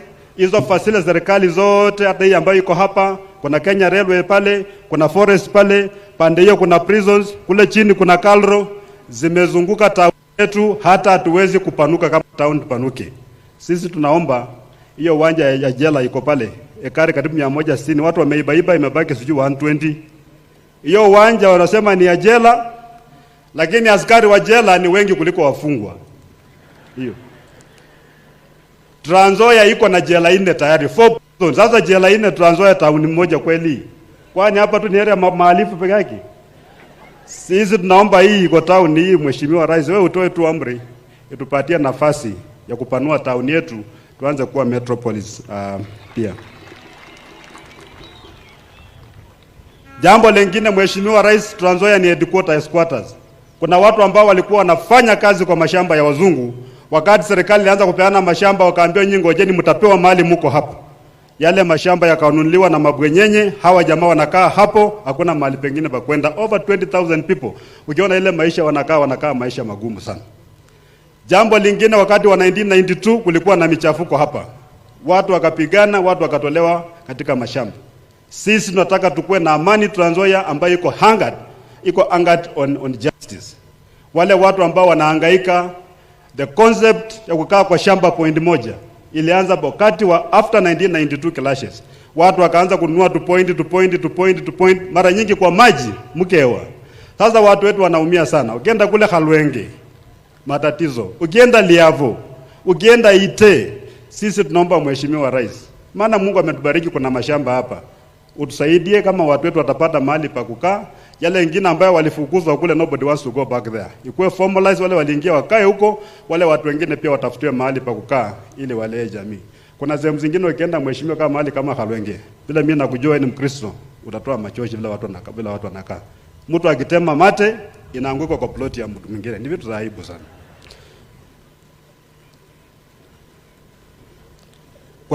Kuna hii mradi serikali ya kitaifa inafanya ya barabara kutoka Kitale kwenda kule Swam.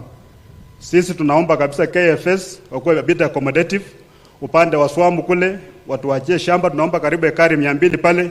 Wakati one stop border post inakwisha, tukue na mahali pa kujenga a business park, watu wapate mahali kufanya maduka, tufanye biashara. Maana kwa sasa biashara yote upande wa Kenya inaenda upande wa Uganda. Pande pia watu wetu wapate mahali pa kufanyia kazi. Jambo la 5 mheshimiwa, kuna hii shamba ya Kabolet na Kitale. Kitale settlement scheme, watu wamekaa pale miaka yote hawana title deed. Wananchi wanangojea serikali idigazeti. Lakini mimi nikiongea na waziri na PS anasema kwamba serikali itaangalia. Serikali pia imengojea serikali. Na mimi nafikiri serikali wanasema itaangalia ni wewe sasa. labda utoe tu amri watu wa Kitale phase 1, phase 2, phase 3 watu wapewe title deeds, bila wale watu coupled pia wapewe title deeds, watu wakuwe na security of tenure. Nikiendelea kumaliza sasa, kuna hii land titling program ilianza. Trans Nzoia tulikuwa tumetegea title deeds 1200. Kwa sasa zile ambazo tumepata ni 20,000 peke yake, imebaki over 180,000. 70% of our people hawana title deeds, wanakaa tu kwa mashamba. Title deed ya Trans Nzoia ni ile agreement ya mkasa, ila anaandika na penseli, mkipitana anaenda anafuta, anatoa 01, anaweka koma pande hii. Hakuna security of tenure. Sisi tunaomba serikali hii program ya National Titling Program yarakwishe kidogo ili watu wetu wapate title deeds. Jambo la mwisho, affordable housing is your pet subject, sir. Sisi kama Trans Nzoia, we are ready. Shamba iko karibu eka 200 to put at your disposal. Watu wetu wakuja wajengewe nyumba ambazo wanaweza kulipa hata rent na wakae katika mahali ambapo ni mazuri. Ningependa nimalizie hapo kwa kukushukuru sana kwa kumteua huyu dada wetu huyu Nakumicha kuwa waziri wa afya. Tunashukuru sana. It's a great honor your excellency ulitufanyia. Tunashukuru sana. Na pia nikushukuru tena kwa sababu ulikuwa umepanga kukuja hapa Trans Nzoia mambo ya kulonji fertilizer. Bado tunakungojea, wananchi wako na hamu, tumewamobilize, niko na hakika kwamba watakuja kwa wingi. Kwa hayo mengi, ningependa sasa kuchukua nafasi hii nimkaribishe Mheshimiwa Mudavadi, Prime Cabinet Secretary, akuje to make his remarks, alafu mkaribishe the Speaker wa National Assembly ili aukaribishe saa. Karibu waziri.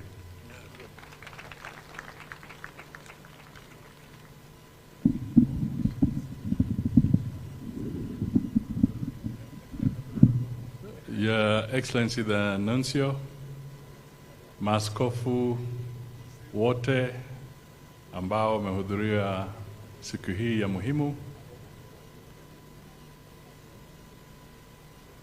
yangu yatakuwa machache.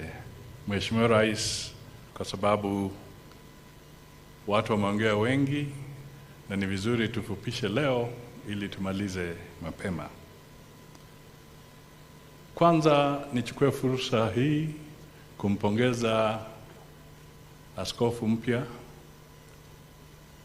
kwa kutunukiwa jukumu kubwa la kulinda diocese hii. Tunasema hongera na tunakutakia mema na tuna imani kwamba kwa uwezo wa Mwenyezi Mungu utatekeleza wajibu wako. Pia ningependa kuchukua dakika ya pili kumpongeza askofu ambaye na stafu, Bishop Crowley. Mimi ni rafiki yake, alitaja pia Weta na wengine wengi. Amefanya kazi nzuri na amekuwa yule ambaye hafichi yale yako kwa roho yake na yale pia anaona yakienda vizuri na pia yale yakienda mabaya, na ametukalisha mara nyingi tukiwa na Wetangula kutueleza mambo mengi.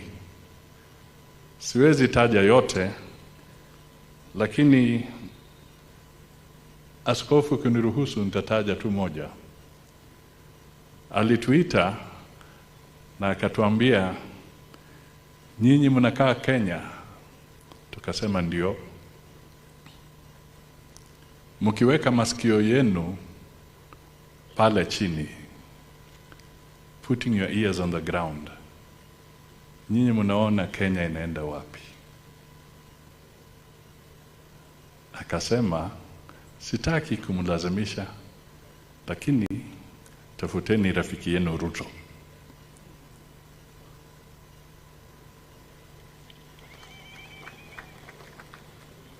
Na alisema, na si uongo, siwezi danganya nikiwa hapa.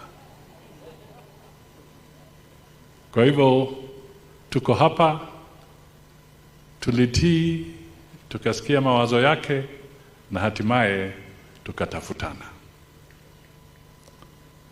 Kwa hivyo ukistaafu, tunasema pia ukae kwa wema na afya yako Mungu ailinde, ili uzidi kupeana ushauri kwa wengi. Asante sana. Kwa niaba ya wenzangu, ni vizuri nitambue kwamba pia kulikuwa na governors wengine. Kuna Lusaka kutoka Bungoma, kuna koti moja, governor wa Singishu, na pia kuna Sang, governor wa Nandi, jirani yangu, na pia kuna maseneta. Kama muko simameni tena mujulikane. Asanteni sana viongozi ambao wako hapa. Pia kuna wazee wetu, ni vizuri tuambie pia miongoni mwetu kuna katibu mkuu wa wafanyikazi wa Kenya, Mzee Atuoli.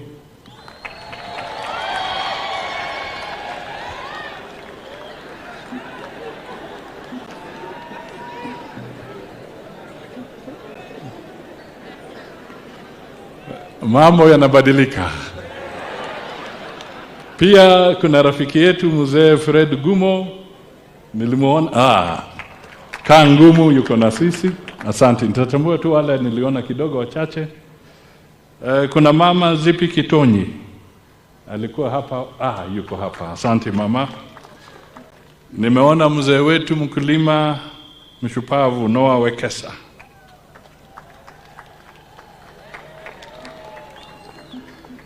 Nadhani kuna mzee kutoka Busia, niliomba yuko hapa, Mzee Philip Masinde.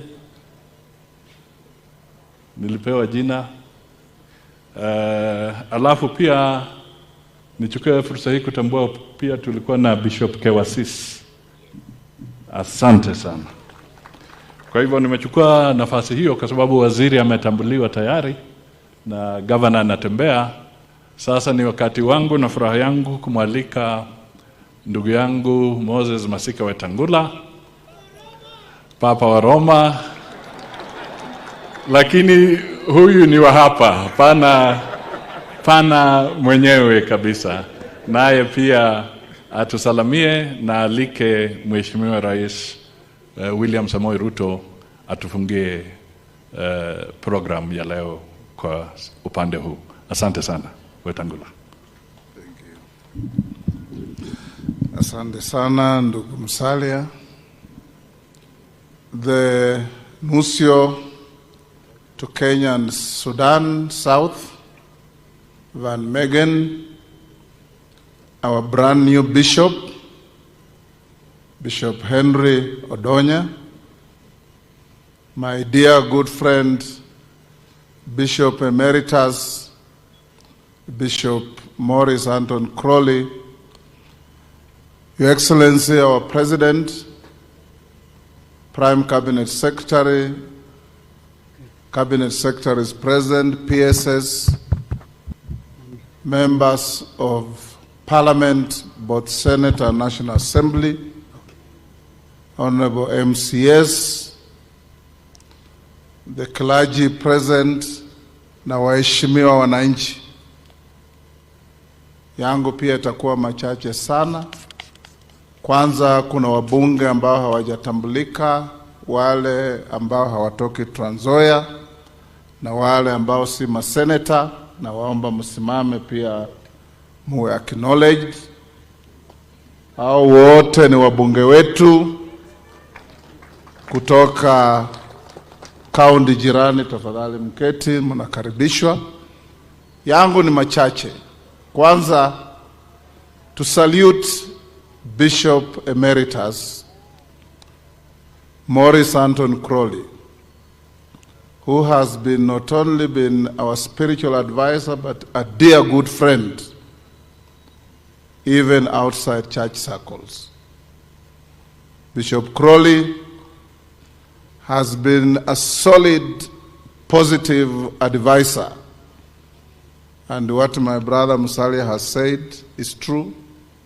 In fact, it was in August 2018 when he called us to say what Musali has said.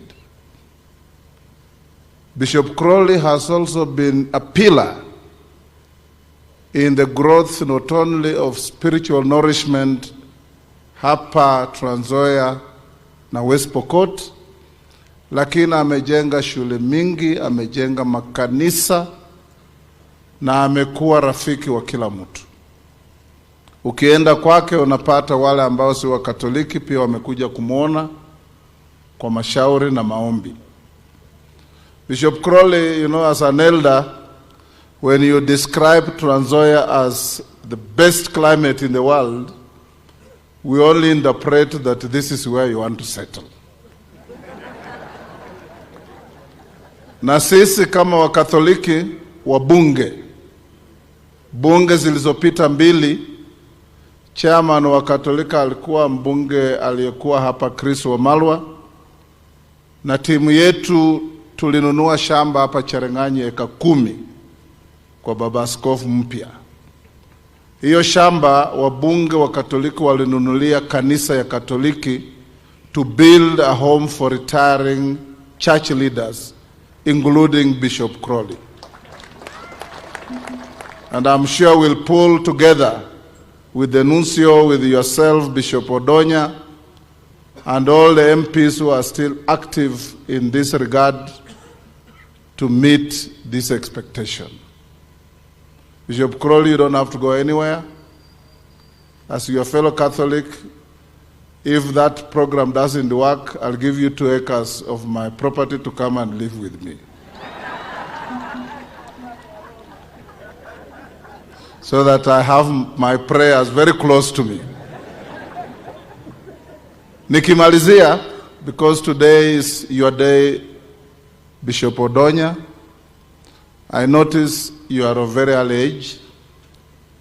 You are below 50. God has blessed you to rise you rapidly through the ranks to a very senior position in our church. We in the Catholic Church, like many other faiths, have great reverence for our leaders like yourself. You will enjoy our absolute support and counsel in every way you wish, so that you can make your work not only easy but successful.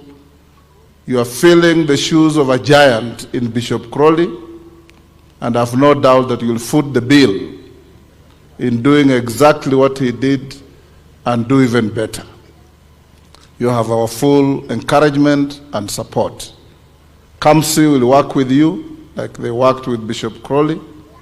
But above all, I encourage you to take up the education sector that Bishop Crowley was famous for, to ensure that our schools get the right support, the right counsel, the right leadership to bring up our children.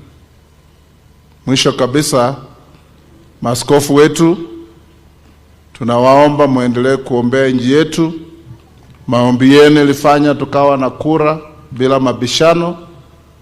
Pale hatukubaliana, tulienda kotini, koti ikafanya uamuzi yake, na nakubaliana na rafiki yangu Kivuva kwamba wale ambao sasa wanataka kufufua mambo ya mwaka jana, tunawaambia wapoe kidogo. We want to move forward and meet the challenges of the day.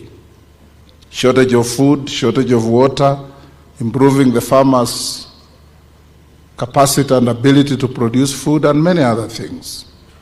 Kwa hayo machache, watu wetu wa Kitale, murio muno, murio sana ho karibisia Bishop Umuya, humuunge kumuhono, hukende naye kumusapote, alinde kimyoyo kiefwe. Mala hubenende ehoyo, bala hola se kasi niyo musahulu Crowley ka holenge. Mwe singa ba Kristo ba Trans Nzoia hulialala, hula hole kasi yefwe alala. Murio mnoko? Waacha sasa nafasi hii ni mwalike rais wetu wa 5 wa nchi yetu ya Kenya, the Honorable Dr. William Samoei Ruto to address the gathering. Karibu Rais. Tafadhali nawaomba wale walio na viti waketi. Asanteni sana. Your Excellency Van Megan, the Apostolic Nuncio to Kenya and South Sudan, Your Graces, the Archbishops, our newly consecrated Bishop Henry Juma Odonya, Bishop Emeritus Anthony Crowley, leaders present, the clergy, wananchi wa Trans Nzoia na Wakristo wote, amjambo. Bwana Yesu asifiwe. Tumsifu Yesu Kristo. Asanteni sana. Mimi kwanza nataka nimshukuru Mungu kwa kutupatia nafasi ili tuweze kufika Trans Nzoia siku ya leo katika sherehe hii ya muhimu. Tulete pongezi zetu na hongera nyingi kwa kanisa la Katoliki na Wakristo wa Trans Nzoia kwa kupata askofu mpya, Askofu Henry Juma Odonya. Askofu wetu mpya, pongezi nyingi kutoka kwetu kama viongozi kwa kujumuika na kuungana na maaskofu wenzako katika majukumu ya kutusaidia kutafuta ufalme wa mbinguni. Congratulations, our new bishop. We wish you well. You have our support. You have our prayer as you take over the mantle from our good friend Anthony Crowley. Nataka pia niwapongeze wananchi wa Trans Nzoia na niwashukuru. Najua nafasi hii ya leo ni nafasi ya askofu wetu. Lakini hata na hivyo, kwa sababu nimefika hapa Trans Nzoia, wacha nichukue nafasi hii ya huyu ndugu askofu kuwashukuru wananchi wa Trans Nzoia. Tulikuja hapa kuomba kura zenu, mkatupatia, mkatuongezea maombi, tukawa na imani yenu. Nasema asante sana. Narudia kusema asante sana. Kwa niaba sisi wote tuliochaguliwa, ma MCAs, wabunge, ma senators, governors, sisi wote tuliopata baraka ya uongozi kupitia kwa kura zenu, tunawashukuru sana. Na mimi nataka niwahakikishie ya kwamba sote tuliopata nafasi hiyo ya kuwa viongozi awamu hii, tutaungana, tutashirikiana, tutafanya kazi pamoja bila ya kujali mipaka ya chama ama sehemu, ili tuweze kunufaisha wananchi wote wa taifa letu la Kenya. Nataka niwahakikishie ya kwamba tutawafanyia kazi kila Mkenya.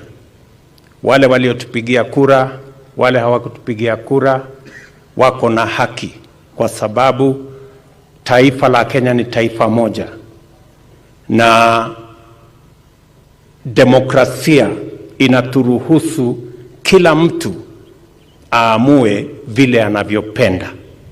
Kwa hivyo MCAs wetu, wabunge wetu, governors wetu, pamoja na mimi, tusiweke mipaka ya nani alipiga kura wapi. Sote tuwafanyie wananchi wote katika wards zetu, katika constituencies zetu, katika counties zetu, na mimi katika taifa la Kenya, tuwatumikie bila ya mipaka yoyote. Mimi vile vile nataka, pengine nitaomba msamaha kidogo kwa ndugu yangu George Natembea. Nafikiri alisema kidogo kwa kirefu, lakini makosa si yake, makosa ni yangu, kwa sababu anaona mimi nimechelewa kidogo, akasema huyu jamaa amefika hapa leo, hata kama ni kanisa, wacha nimwagie maneno aende akifikiria. So makosa si ya huyu mungwana, ako na pressure ya wananchi na hataki arudi nyumbani aambiwe sasa wewe ulipata nafasi na ule jamaa alikuwa pale ukamwacha akaenda. So my good brother Natembea na viongozi wote wa Trans Nzoia, mimi najua tumekubaliana ya kwamba tutakutana, na I want to give you my assurance we are going to meet shortly, ili hiyo maneno yote mmesema niwaeleze vile tutaenda mbele pamoja. Barabara zile mnataka zijengwe nyingi, mimi nilikuja kuzianzisha, lakini tukapata matatizo kidogo hapo mbele. Mambo ya maji, mambo ya title deeds za mashamba yenu, ardhi ya kupanua mji wenu wa Kitale, mko na matatizo. Tayari nisha kubali ya kwamba ile prison iko hapa town tutahamisha, muweze kupata mahali ya kupanua mji wenu wa Kitale.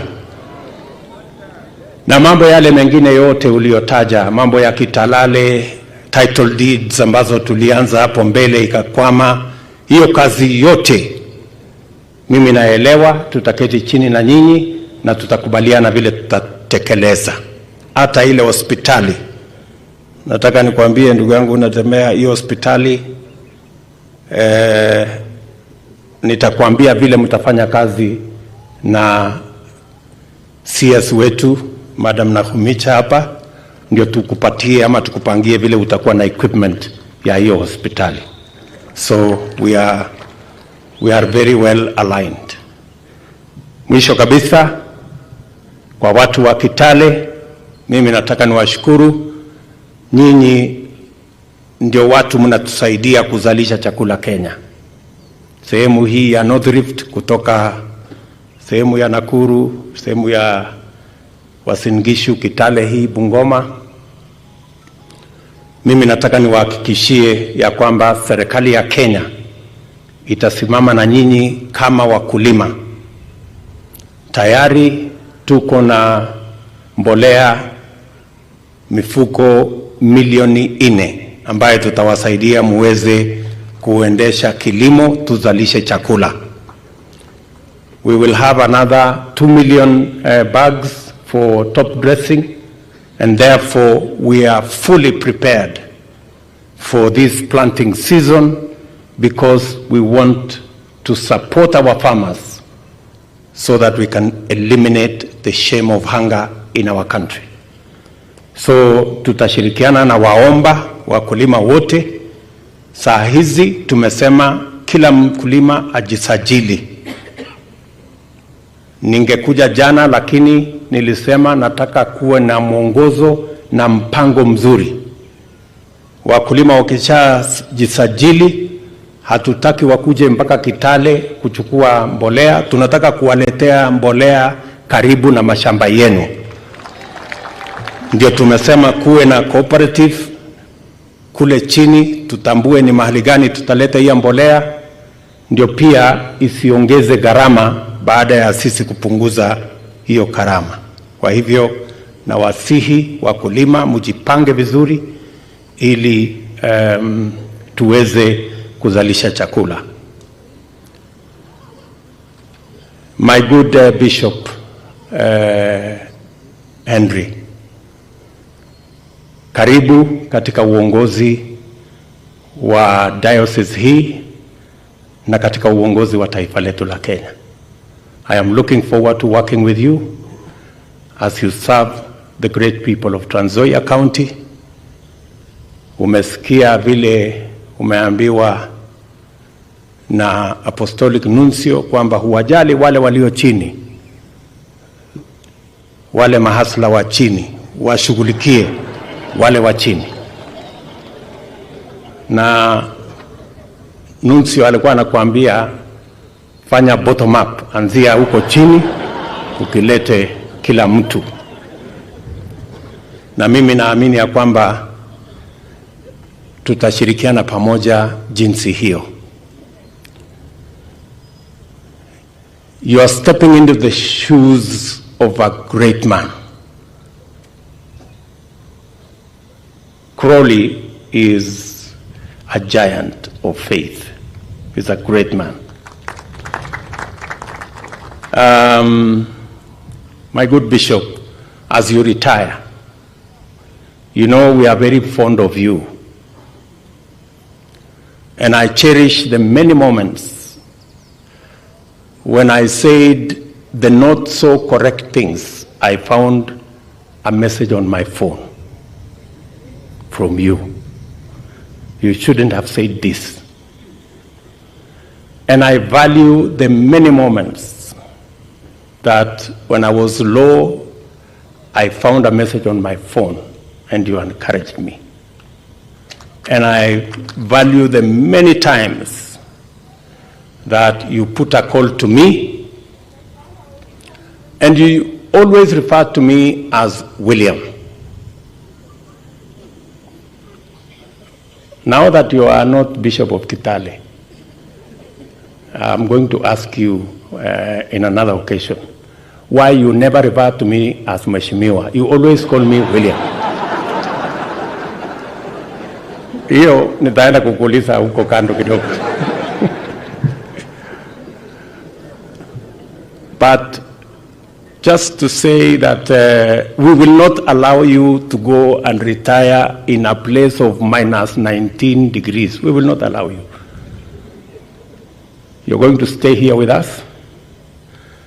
And I want to request the church to allow us to have Bishop Crowley to stay with us in his retirement. He is a great advisor. He's a great man. I'm sure you now know why I won the elections. With somebody of the stature of Crowley telling people to work with William Ruto, what other outcome did you expect?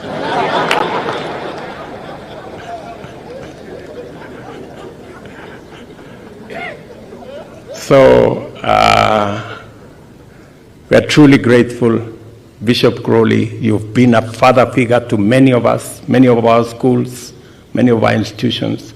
I remember coming, I think twice, in the many years that you always, on the 1st of January, you held a peace meeting every year in the border between the Marakwets, the Pokots, and this county. We will miss your great work.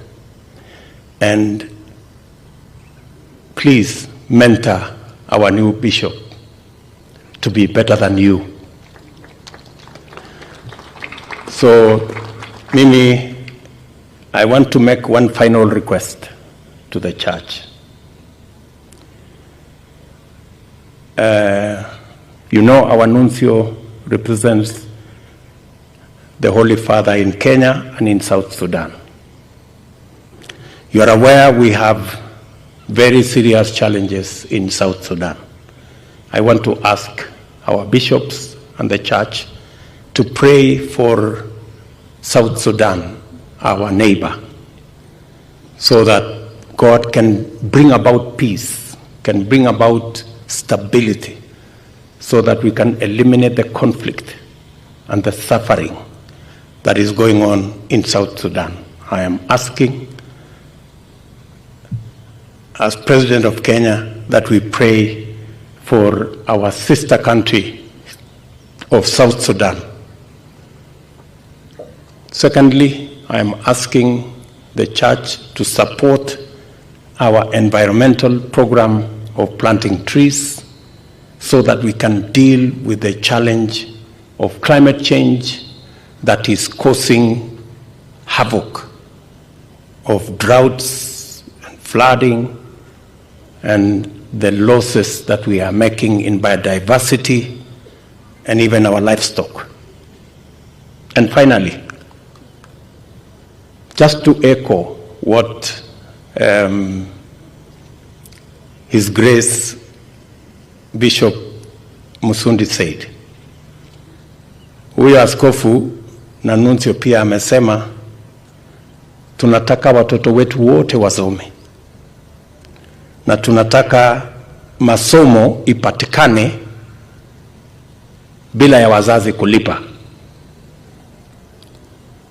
Kama hamkuelewa, walikuwa wanasema kila mtu alipe ushuru. In essence, that's what they were saying. When they say they want all our children to go to school and parents should not pay and the state should pay, they were saying every Kenyan should pay their part of taxes so that the state can have the money to make sure every child of Kenya goes to school without burdening their parents. Thank you very much for making that statement on my behalf. I've been looking for people to support my paying tax program. So mumesikia kutoka sasa kanisa, kila mtu alipe ushuru, ndio tupate pesa ya kuendesha dunia yetu iende mbele. Asanteni sana. The good people of Kitale, tutakutana hivi karibuni tuseme yale yetu mengine. God bless you. Thank you very much.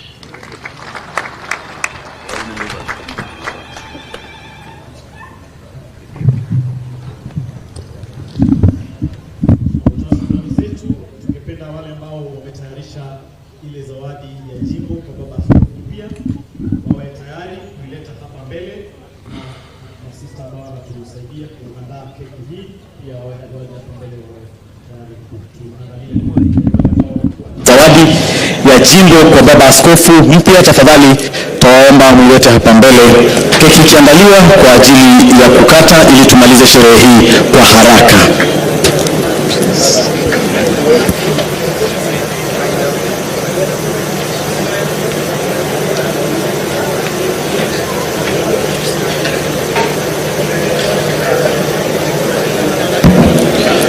Tungeomba Mheshimiwa Rais awe mmojawapo wa wale ambao watatusaidia kukata keki pamoja na askofu wetu mpya. Kwa hivyo usiwe na haraka ya kuondoka, alafu keki hiyo itakatwa pamoja na mwakilishi wa baba askofu na Askofu Crowley.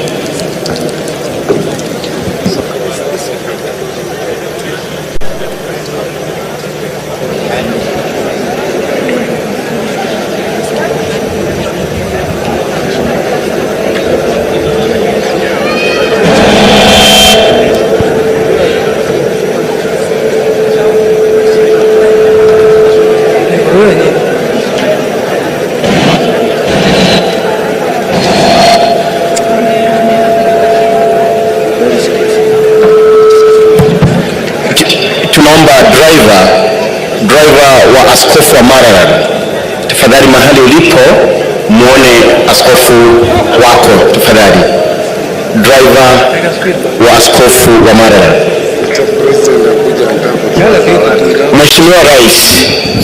Mheshimiwa Rais, karibu.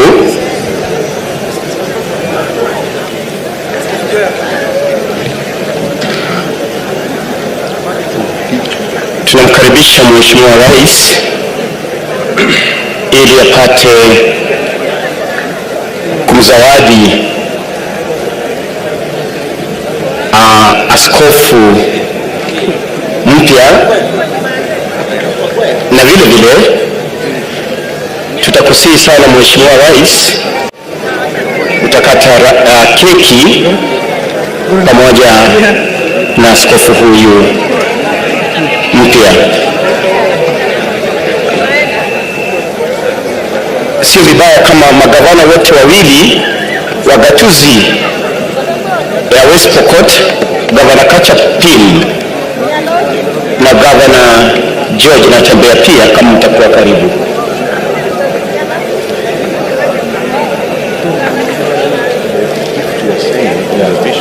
Beyond the gate, there's no way it's going to come through this. Yeah, just for that.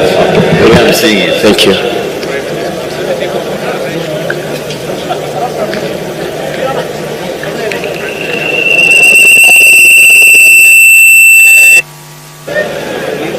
So ninaomba tumpatie nafasi ili wapate kukata keki hiyo pamoja na askofu.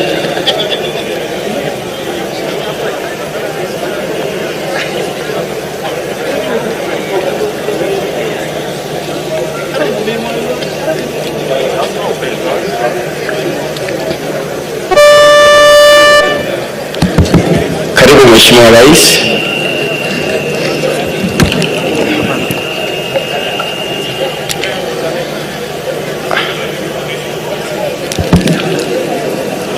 Haya basi, wako mbele pale tayari kabisa kukata keki. Tuombe wale wako mbele wapeane nafasi keki hiyo iweze kukatwa.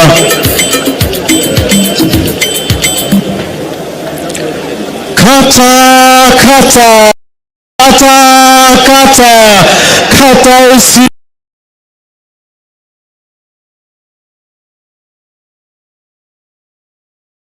Asante sana. Well done. Keki gani hiyo imefanya tumeze mate.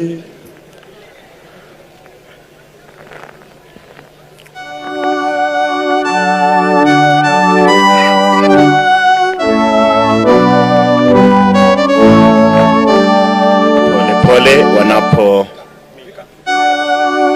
padamika.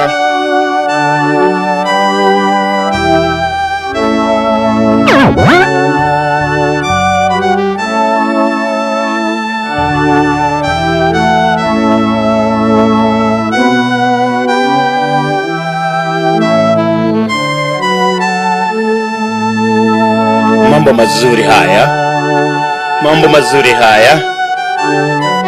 Ni siku njema kweli. Ni siku ambayo kweli imepata kibali kutoka kwa Mungu.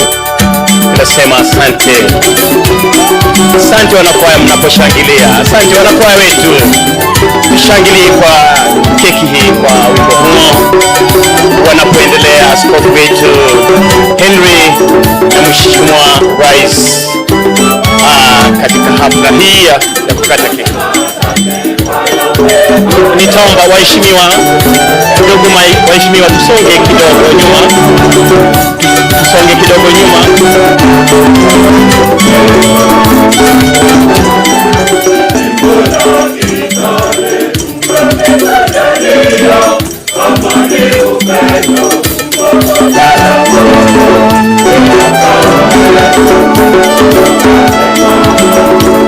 What a day.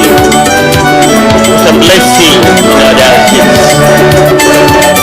Na tunaomba Mwenyezi Mungu aendelee kututendea makuu hapa.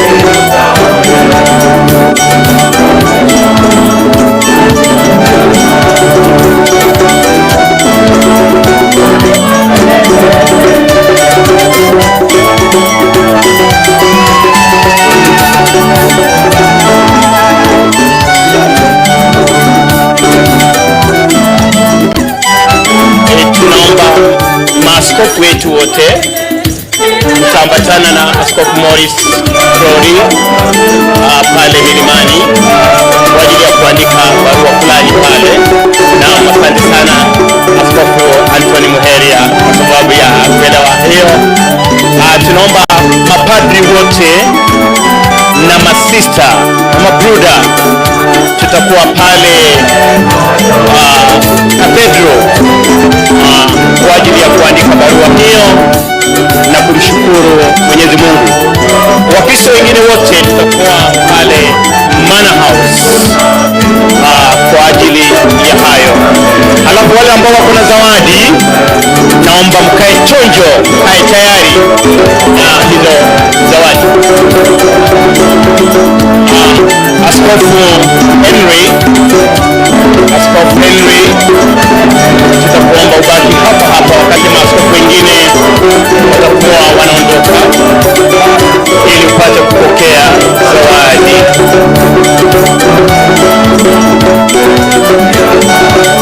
Na tunapofikia tamati, tuna kila sababu ya kuwashukuru ninyi nyote kwa kazi nzuri ambayo mmeitekeleza, mkubwa kwa mdogo, viongozi katika makanisa mengine. Tunadhamini ushirika wa madhehebu mbalimbali. Na hivyo tunawashukuru kwa sababu ya kuja kwenu. Asanteni wote.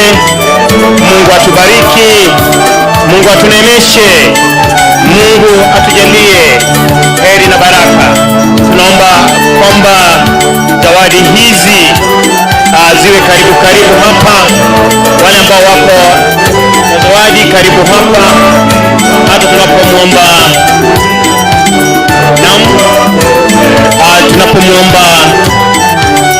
Askofu Henry Juma akae hapa kwa ajili ya haya. It has been a great day, a day that the Lord has made, a day that we have received the blessings of God, and a day that we have lived to remember. Mapadri wetu both from the Diocese of Kitale, the Diocese of Eldoret, brothers and sisters, we honor you and we thank you so much for the great work that has been done this day. So ninaomba kwamba tutayarishe zawadi.